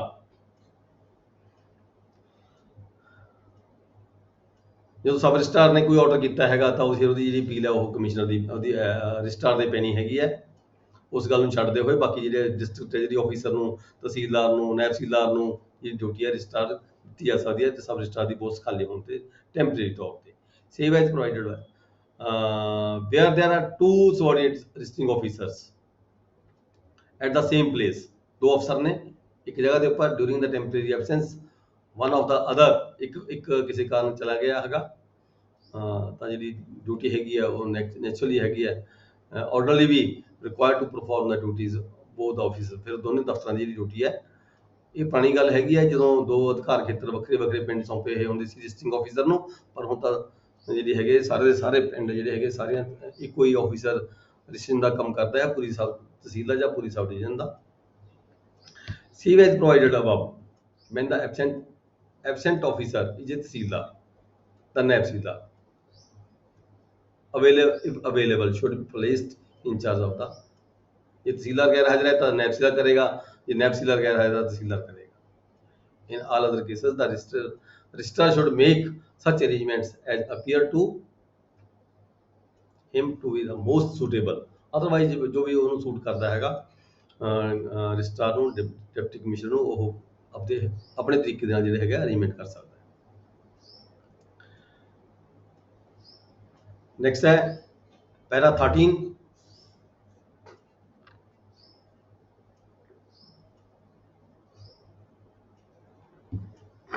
ਇੱਥੇ ਕਿਹਾ ਗਿਆ ਵੀ one sub registrar ਜਿਹੜਾ ਹੈਗਾ, one sub registrar can not be appointed to 2 sub districts, ਯਾਨੀ ਕਿ ਦੋ ਵੱਖਰੀਆਂ ਵੱਖਰੀਆਂ ਤਹਿਸੀਲਾਂ ਦੇ ਵਿੱਚ ਇੱਕ ਸਬ ਰਜਿਸਟਰਾਰ ਨੂੰ ਨਹੀਂ ਲਗਾਇਆ ਜਾ ਸਕਦਾ ਵੀ ਜਿਵੇਂ ਹੁਣ ਉਸ ਨੂੰ ਪਟਿਆਲੇ ਵੀ ਲਗਾ ਦਿੱਤਾ ਜਾਵੇ ਤੇ ਉਸ ਨਾਲ ਹੀ ਉਸੇ ਸਬ ਰਜਿਸਟਰਾਰ ਨੂੰ ਨਾਭੇ ਵੀ ਲਗਾ ਦਿੱਤਾ ਜਾਵੇ ਐਟ ਦਾ ਸੇਮ ਟਾਈਮ, ਇੱਕੋ ਸਮੇਂ ਦੇ ਉੱਪਰ, ਕਿਉਂਕਿ ਦੋ ਜਗ੍ਹਾ ਦੀ ਡਿਊਟੀ ਕਰਨੀ ਮਤਲਬ ਕਿ ਮੁਸ਼ਕਲ ਕੰਮ ਹੁੰਦੀ ਹੈ। ਇਸ ਕਰਕੇ ਇਹ ਜਿਹੜਾ ਹੈਗਾ ਪੈਰਾ 13 ਦਿੱਤਾ ਗਿਆ ਹੈ ਵੀ one sub registrar can not be appointed to 2 sub districts, ਦੋ ਸਬ ਡਿਸਟ੍ਰਿਕਟਾਂ ਦੇ ਵਿੱਚ, ਯਾਨੀ ਕਿ ਦੋ ਤਹਿਸੀਲਾਂ ਦੇ ਵਿੱਚ। ਪਰ ਇਹ ਨਹੀਂ ਅਕਸਰ ਚੱਲਦਾ ਹੈਗਾ, ਇਹ ਕਈ ਵਾਰੀ ਤਹਿਸੀਲ ਇੱਥੇ ਅਕਸਰ ਇਹ ਪ੍ਰੈਕਟਿਸ ਦੇ ਵਿੱਚ ਹੈਗਾ ਵੀ ਇੱਕ ਤਹਿਸੀਲਦਾਰ ਦੂਜੀ ਤਹਿਸੀਲ ਦਾ ਕੰਮ ਵੀ ਕਰ ਸਕਦਾ ਹੈ, ਡਿਊਟੀ ਦਿੱਤੀ ਜਾਂਦੀ ਹੈ ਕੰਮ ਨੂੰ ਦੇਖਦੇ ਹੋਏ ਜਾਂ ਆਫਿਸਰ ਦੀ ਐਬਸੈਂਟ ਦੀ ਕਾਰਨ। ਪ੍ਰੈਕਟਿਸ ਦੇ ਵਿੱਚ ਇਹ ਜਿਹੜਾ ਪੈਰਾ ਹੈਗਾ ਇਹ ਪ੍ਰੈਕਟਿਸ ਦੇ ਵਿੱਚ ਨਹੀਂ ਹੈਗਾ। It must be borne in mind that although the Act permits the appointment of 2 or more joint sub-registrars in the same sub-district, it now here allows one sub-registrar being in charge of the 2 separate sub-districts at the same time. This can only be effected by the gazetted of notification। ਉਹ ਕਹਿੰਦੇ ਵੀ ਜੇ ਇਦਾਂ ਕਰਨਾ ਹੈਗਾ ਤਾਂ ਤੁਸੀਂ ਉਹਦੇ ਵਿੱਚ ਜਿਹੜੀ ਹੈਗੀ ਆਫੀਸ਼ੀਅਲ ਨੋਟੀਫਿਕੇਸ਼ਨ ਜਿਹੜੀ ਗਜ਼ਟ ਹੈ ਉਹ ਕੀਤੀ ਸੈਕਸ਼ਨ ਅੰਡਰ ਸੈਕਸ਼ਨ 5 ਦੇ ਤਹਿਤ ਜਿਹੜੀ ਹੈ ਨੋਟੀਫਿਕੇਸ਼ਨ ਕੀਤੀ ਜਾਣੀ ਚਾਹੀਦੀ ਹੈ।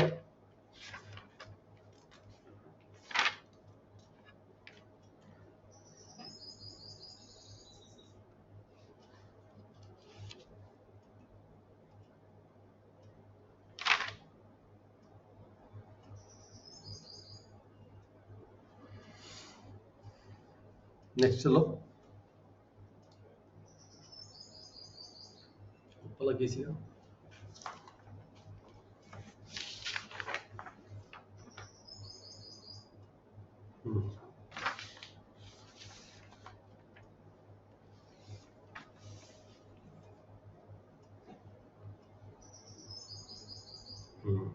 रिपोर्ट्स ऑफ चेंजेस पैरा 14 है, reports of changes of incumbency. Section 13 की कहता है, section 13 of the act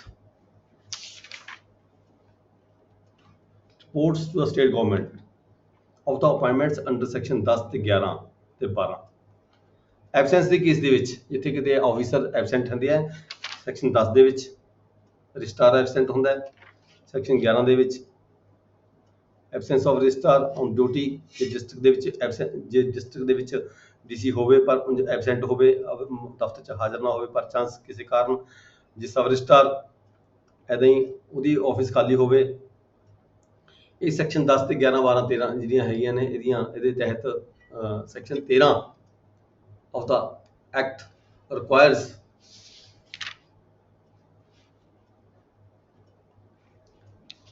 report to the government of the appointment under section 10 11 12.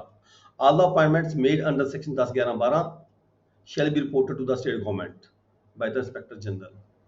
ਇਦਾਂ ਦੀ ਜਿਹੜੀ ਕੋਈ ਰਿਪੋਰਟਿੰਗ ਹੁੰਦੀ ਹੈ, ਕੋਈ ਇਦਾਂ ਦੇ ਆਰਡਰਸ ਕੀਤੇ ਜਾਂਦੇ ਆ ਕਿਸੇ ਹੋਰ ਵਿਅਕਤੀ ਦੇ ਇਨ ਦਾ ਐਬਸੈਂਸ ਆਫ ਰਜਿਸਟਰ ਔਰ ਸਬ ਰਜਿਸਟਰ, ਤਾਂ ਜਿਹੜੀ ਉਹਦੀ ਰਿਪੋਰਟ ਹੈਗੀ ਆ ਉਹ ਸਟੇਟ ਗਵਰਨਮੈਂਟ ਕੋਲ ਜਾਣੀ ਚਾਹੀਦੀ ਹੈ। ਇਹ ਸਾਡਾ ਸੈਕਸ਼ਨ 13 ਕਹਿੰਦਾ ਹੈ ਰਜਿਸਟ੍ਰੇਸ਼ਨ ਐਕਟ ਦਾ ਵੀ ਆਈਜੀਆਰ ਜਿਹੜਾ ਹੈਗਾ ਉਹ ਡੀਸੀ ਤੋਂ ਰਿਪੋਰਟ ਜਾਏਗੀ ਆਈਜੀਆਰ ਕੋਲੇ, ਆਈਜੀਆਰ ਸਟੇਟ ਗਵਰਨਮੈਂਟ ਨੂੰ ਦੀ ਜਿਹੜੀ ਹੈਗੀ ਹੈ ਰਿਪੋਰਟ ਭੇਜੇਗਾ। Such report shall be either special or general at the state government ਡੈਟਸ। ਇਹ ਜਿਹੜੀ ਰਿਪੋਰਟ ਹੈ ਜਨਰਲ ਰੂਟੀਨ ਦੇ ਵਿੱਚ ਰੂਟੀਨ ਵਰਕ ਦੇ ਵਿੱਚ ਜਿਹੜੀ ਹੈਗੀ ਹੈ ਗਵਰਨਮੈਂਟ ਨੂੰ ਭੇਜੀ ਜਾਂਦੀ ਹੈ ਆਈਆਰ ਵੱਲ।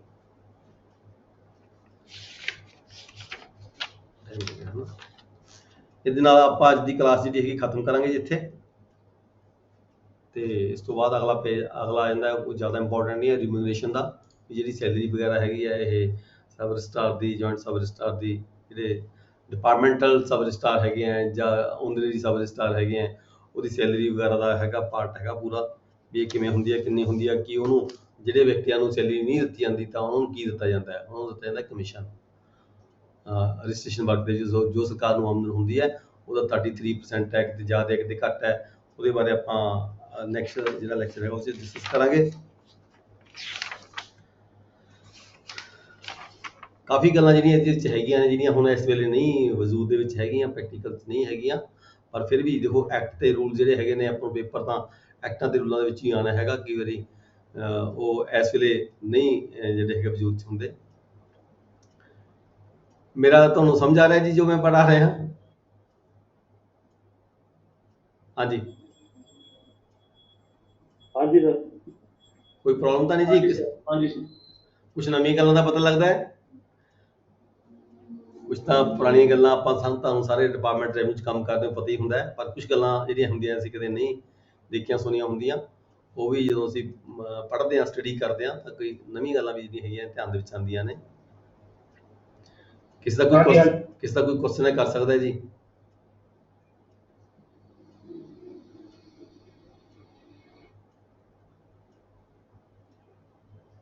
ਸੰਦੀਪ ਜੀ ਤੁਸੀਂ ਤੁਹਾਡੀ ਪੋਸਟਿੰਗ ਅੱਛਾ ਤੁਸੀਂ ਦੱਸਿਆ ਜੀਰਕਪੁਰ ਹੁੰਦੇ ਹੋ? ਹਾਂਜੀ ਸਰ। ਹਾਂਜੀ ਓਕੇ। ਰੋਸ਼ਨ ਸਿੰਘ ਤੁਸੀਂ ਕਿੱਥੇ ਹੁੰਦੇ ਹੋ? ਸਤਿ ਸ਼੍ਰੀ ਅਕਾਲ ਸਰ। ਮੈਂ ਸਰ ਗੁਰਦਾਸਪੁਰ ਤੇ ਦੀਨਾਨਗਰ ਸਬ ਡਿਵੀਜ਼ਨ 'ਚ ਪੈਂਦਾ ਇੱਧਰ ਹੈਗਾ। ਗੁਰਦਾਸਪੁਰ 'ਚ? ਅੱਛਾ। ਹਾਂਜੀ। ਇਹ ਕਿਹਨੇ ਹਰਕਰਨ ਚੋਪੜਾ। ਹਰਕਰਨ ਜੀ ਤੁਸੀਂ ਆਪਣਾ ਮਾਈਕ ਖੋਲੋ। ਮੇਰਾ ਨਾਮ ਹੁਸਨ ਲਾਲ ਹੈ ਜੀ। ਹੁਸਨ ਲਾਲ? ਅੱਛਾ ਹਾਂਜੀ। ਤੁਹਾਡਾ ਸ਼ੋਅ ਹੋ ਰਿਹਾ ਹਰਕਰਨ ਚੋਪੜਾ ਦੇ ਨਾਮ ਤੇ ਜੀ। ਤੁਹਾਡਾ ਮੋਬਾਈਲ ਤੁਹਾਡਾ ਨਕੋਦਰ ਡਿਸਟ੍ਰਿਕਟ ਅੰਦਰ ਤੋਂ ਆ ਜੀ। ਅੱਛਾ ਹੁਸਨ ਲਾਲ ਜੀ। ਅੱਛਾ ਉਹ ਜਿਹੜਾ ਨਾਮ ਹੈ ਤੁਹਾਡਾ ਜਿਹੜਾ ਮੋਬਾਈਲ ਹੈ ਇਸ ਨਾਮ ਤੇ ਰਜਿਸਟਰਡ ਹੋਏਗਾ ਹੈ ਨਾ? ਜੀ। ਓਕੇ ਠੀਕ ਹੈ। ਇਹ ਤੁਹਾਡੇ ਬਲੂ ਟੀ-ਸ਼ਰਟ ਮੋਡੂਲਰ 15 ਆ ਰਿਹਾ ਹੈ ਲਿਖਿਆ ਮੇਰੇ ਕੋਲੇ। ਹਾਂਜੀ। ਮੋਡੂਲਰ 15 ਕੀ ਮਤਲਬ? ਮੈਂ ਸਮਝਿਆ ਨਹੀਂ ਗੱਲ ਇਹ ਕੀ ਹੈ, ਕੌਣ ਹੈ ਭਾਈ ਸਾਹਿਬ? ਇਹ ਨਹੀਂ ਪਤਾ ਕਿਉਂ ਆ ਰਿਹਾ ਜੀ, ਮੇਲ ਆਈਡੀ ਦੇ ਨਾਲ ਹੀ ਹੈ ਜੀ। ਅੱਛਾ ਜੀ। ਕੀ ਨਾਮ ਹੈ ਤੁਹਾਡਾ? ਹੁਸਨ ਲਾਲ। ਮੇਰੀ ਗੱਲ ਕਰਦੇ ਜੀ? ਨਹੀਂ ਮੈਂ ਇੱਥੇ ਤੁਹਾਡੇ ਇੱਧਰ ਆ ਭਾਈ ਸਾਹਿਬ ਕੈਪ ਪਹਿਨੀ ਹੋਈ ਹੈ ਨੀਚੇ, ਬਲੂ ਟੀ-ਸ਼ਰਟ। ਹਾਂਜੀ ਸਰ। ਮੈਂ ਸੋਹਣ ਸਿੰਘ। ਹਾਂ ਸੋਹਣ ਸਿੰਘ, ਕੱਲ ਹੀ ਆਪਣੀ ਗੱਲ ਹੋਈ ਸੀ। ਅੱਛਾ ਹਾਂਜੀ ਤੁਸੀਂ ਮਹਾਲੀ, ਤੁਸੀਂ ਜੀਰਕਪੁਰ ਹੁੰਦੇ ਹੋ? ਜੀ ਮੈਂ ਸਰ ਡੇਰਾਬੱਸੀ ਜੀ। ਡੇਰਾਬੱਸੀ ਅੱਜ ਕੱਲ ਮੈਨੂੰ ਆਉਣਾ ਪੈ ਰਿਹਾ ਹੈ ਕਈ ਵਾਰੀ, ਹਫ਼ਤੇ 3-4 ਮੇਰੇ ਚੱਕਰ ਲੱਗਦੇ ਆ। ਡੇਰਾਬੱਸੀ ਬਰਵਾਲਾ ਕੋਈ ਸਾਡੇ ਨਾਲ ਸੇਵਾ ਦੱਸੋ। ਮੈਂ ਬਰਵਾਲਿਆ ਨਾ ਤੁਹਾਡੇ ਉੱਥੇ ਕੁਝ ਲੈਂਡ ਹੈਗੀ ਆ, ਉਹਦੇ ਰਿਗਾਰਡਿੰਗ ਮੈਨੂੰ ਆਉਣਾ ਪੈਂਦਾ ਹੈ। ਮੇਰੇ ਉੱਥੇ ਸਾਡੇ ਮੋਤੀਆ ਹਾਈਟਸ ਜਿਹੜੇ ਹੈਗੇ ਨੇ ਜੀ ਜੀਰਕਪੁਰ ਸੁਣਿਆ ਹੋਏਗਾ, ਉਹ ਮੇਰੇ ਰਿਸ਼ਤੇਦਾਰ ਨੇ ਜੀ ਹੈ ਨਾ, ਮੋਤੀਆ ਹਾਈਟਸ ਮੇਰੇ। ਅੱਛਾ ਉਹਦੇ ਕੋਈ ਗੱਲ ਨਹੀਂ ਸਰ, ਸਾਡੇ ਨਾਲ ਕੋਈ ਸੇਵਾ ਕੋਈ ਗੱਲ ਨਹੀਂ, ਮੈਂ ਜ਼ਰੂਰ ਦੱਸਾਂਗਾ ਜੇ ਕੋਈ ਜ਼ਰੂਰਤ ਪਈ ਤਾਂ। ਤੇ ਹੋਰ ਕੌਣ ਕਲਾਸ ਅਟੈਂਡ ਕਰ ਰਹੇ ਆ ਤੁਸੀਂ? ਗੁਰਜੀਤ ਸਿੰਘ? ਹਾਂਜੀ ਮੈਂ ਪਹਿਲੇ ਦਿਨ ਕੀਤੀ ਸੀ ਅੱਜ। ਗੁਰਜੀਤ ਸਿੰਘ ਜੀ ਤੁਸੀਂ ਕਿੱਥੇ ਪੋਸਟਡ ਹੋ? ਮੈਂ ਜੀ ਖਰੜ ਫੰਤੇ ਮਜਰੇ ਜੀ। ਐਸ ਕਾਨੂੰਗੋ ਖਰੜ? ਨਹੀਂ ਕਾਨੂੰਗੋ ਫੰਤੇ ਮਜਰਾ। ਕਾਨੂੰਗੋ ਫੰਤੇ ਮਜਰਾ ਖਰੜ ਤਹਿਸੀਲ 'ਚ ਪੈਂਦਾ ਹੈ? ਹਾਂਜੀ ਓਕੇ। ਗੁਰਜੀਤ ਸਿੰਘ। ਜਸਪਾਲ ਗਿੱਲ? ਕਿੱਥੇ ਪੋਸਟਡ ਹੈ ਜੀ? ਹਾਂਜੀ। ਸੰਦੀਪ ਸਿੰਘ, ਸੋਹਣ ਸਿੰਘ, ਇਹ ਬਾਈ ਜੀ ਕੈਪ ਵਾਲੇ। ਅੱਛਾ ਇੱਕੋ ਜਗ੍ਹਾ ਤੇ ਹੋ? ਇਕੱਠੇ ਤੇ ਗੌਤਮ ਜੀ ਇਕੱਠੇ ਅੱਛਾ ਹੋਣਗੇ ਵਿਚਾਰ। ਓਕੇ। ਸੰਦੀਪ, ਗੌਤਮ, ਓਕੇ। ਅੱਛਾ ਤੁਸੀਂ ਸੋਹਣ ਸਿੰਘ, ਓਕੇ। ਸਰ ਅਸੀਂ ਤਿੰਨੋਂ ਇਕੱਠੇ ਪ੍ਰਮੋਟ ਹੋਏ ਆ, ਗੁਰਜੀਤ, ਗੌਤਮ ਤੇ ਮੈਂ। ਗੁਰਜੀਤ, ਗੌਤਮ ਤੇ ਤੁਸੀਂ? ਅੱਛਾ ਠੀਕ ਹੈ। ਸੰਦੀਪ, ਗੁਰਜੀਤ ਤੇ ਗੌਤਮ, ਓਕੇ ਠੀਕ ਹੈ। ਨੇ ਥੱਲੇ ਕੌਣ? ਬਲਦੇਵ ਰਾਜ ਜੀ ਤੁਸੀਂ ਕਿੱਥੇ ਹੁੰਦੇ ਹੋ? ਹਾਂਜੀ ਸਰ, ਸਤਿ ਸ਼੍ਰੀ ਅਕਾਲ ਜੀ। ਸਤਿ ਸ਼੍ਰੀ ਅਕਾਲ। ਹਾਂਜੀ ਸਰ, ਮੈਂ ਗੁਰਦਾਸਪੁਰ ਜੀ, ਕਾਨੂੰ ਤਹਿਸੀਲ ਚ ਜੀ, ਕਾਨੂੰ ਕੋਟ ਗੁਰਦਾਸਪੁਰ ਦਾ ਮੇਰਾ ਚੱਕਰ ਲੱਗਿਆ ਸੀ, ਇੱਕ ਵਾਰੀ ਮੈਂ ਆਇਆ ਸੀ ਕਿਸੇ ਕੰਮ ਦੇ ਸੰਬੰਧ ਵਿੱਚ, ਤੇ ਉੱਥੇ ਮੈਨੂੰ ਮਿਲੇ ਸੀ ਤੁਹਾਡੇ ਬਲਜੀਤ ਵਗੈਰਾ, ਕਾਫੀ ਬੰਦੇ ਤੁਹਾਡੇ, ਜਿਹੜੇ ਮੇਰੇ ਕੋਲ 6-7 ਬੰਦੇ ਪੜ੍ਹਦੇ ਸੀ ਪਹਿਲਾਂ ਗੁਰਦਾਸਪੁਰ ਦੇ। ਹਾਂਜੀ ਹਾਂਜੀ ਆਲਮੋਸਟ ਮੇਰੇ ਖਿਆਲ ਸਾਰੇ ਹੀ ਪਾਸ ਹੋ ਗਏ। ਹੁਣ ਅਸੀਂ ਉਹਨਾਂ ਨੂੰ ਫਿਰ ਗਰੁੱਪ ਦੇ ਵਿੱਚੋਂ ਕੱਢ ਦਿੱਤਾ, ਹੁਣ ਕਿ ਪਾਸ ਹੀ ਸਾਰੇ ਹੋ ਗਏ, ਇੱਕ ਉਹਦੇ ਵਿੱਚ ਜਾਂ ਦੂਜੇ ਦੇ ਵਿੱਚ 2 ਟਰਮਾਂ 'ਚ ਪਾਸ ਹੋਏ ਸਾਰੇ ਬੰਦੇ ਤੁਹਾਡੇ ਆਲਮੋਸਟ। ਕੁਲਵੰਤ ਸਿੰਘ ਹੁੰਦੇ ਜੀ, ਕੁਲਵੰਤ ਸਿੰਘ ਕਾਨੂੰਗੋਰੇ, ਤੁਹਾਡਾ ਉਹ ਵੀ ਪੜ੍ਹਦੇ ਸੀ, ਕੁਲਵੰਤ ਸਿੰਘ ਜੀ। ਬਲਜੀਤ ਤਾਂ ਉਹਦੇ ਪਟਿਆਲੇ ਵੀ ਕਿਤੇ ਆ ਕੇ ਗਿਆ ਸੀ ਮੇਰੇ ਕੋਲੇ, ਸਪੈਸ਼ਲੀ ਬੁੱਕਸ ਵਗੈਰਾ ਲੈ ਕੇ ਆਇਆ ਸੀਗਾ। ਜਸਪਾਲ ਗਿੱਲ ਕਿਤੇ ਹੁਣ ਉਹਦੇ ਲੱਗੂਗਾ ਗੇੜਾ ਸਾਰਾ, ਕਿਤੇ ਮਿਲਿਓ ਸਾਨੂੰ ਜੀ, ਗੁਰਦਾਸਪੁਰ ਕਿਤੇ ਸੇਵਾ ਦਾ ਮੌਕਾ ਦਿਓ। Okay welcome. ਤੁਸੀਂ ਪਟਿਆਲਾ ਕਦੀ ਆਓ ਤਾਂ ਜ਼ਰੂਰ ਮਿਲ ਕੇ ਜਾਓ, ਠੀਕ ਹੈ। ਠੀਕ ਆ ਸਰ, ਥੈਂਕ ਯੂ। ਹਾਂ, ਜਸਪਾਲ ਗਿੱਲ ਜੀ ਕਿੱਥੇ ਹੁੰਦੇ ਹੋ? ਹੈਲੋ ਜਸਪਾਲ ਗਿੱਲ ਜੀ, ਆਪਣਾ ਮਾਈਕ ਓਪਨ ਕਰੋ, ਮਾਈਕ। ਤੁਹਾਡੀ ਆਵਾਜ਼ ਨਹੀਂ ਆ ਰਹੀ ਮੈਨੂੰ, ਚਲੋ ਕੋਈ ਗੱਲ ਨਹੀਂ, ਮਾਈਕ 'ਚ ਪ੍ਰੋਬਲਮ ਨਹੀਂ ਹੈ। ਹੋਰ ਕਿਸੇ ਦਾ ਕੋਈ ਕੁਐਸਚਨ ਜੀ? ਠੀਕ ਹੈ, ਤੁਹਾਨੂੰ ਸਟੱਡੀ ਮੇਰੀ ਸਮਝ ਆ ਰਹੀ ਹੈ ਕਿ ਨਹੀਂ ਸਾਰਿਆਂ ਨੂੰ? ਹਾਂਜੀ ਹਾਂਜੀ ਓਕੇ ਠੀਕ ਹੈ ਜੀ, ਆਪਾਂ ਕਲਾਸ ਖਤਮ ਕਰਾਂਗੇ ਦੈਨ। ਠੀਕ ਹੈ ਜੀ, ਥੈਂਕ ਯੂ ਸਾਰਿਆਂ ਨੂੰ। Class is over, thank you very much. Thank you. ਸਾਰਿਆਂ ਨੇ ਆਫਿਸ ਜਾਣਾ ਹੋਏਗਾ। Thank you sir. ਓਕੇ ਜੀ।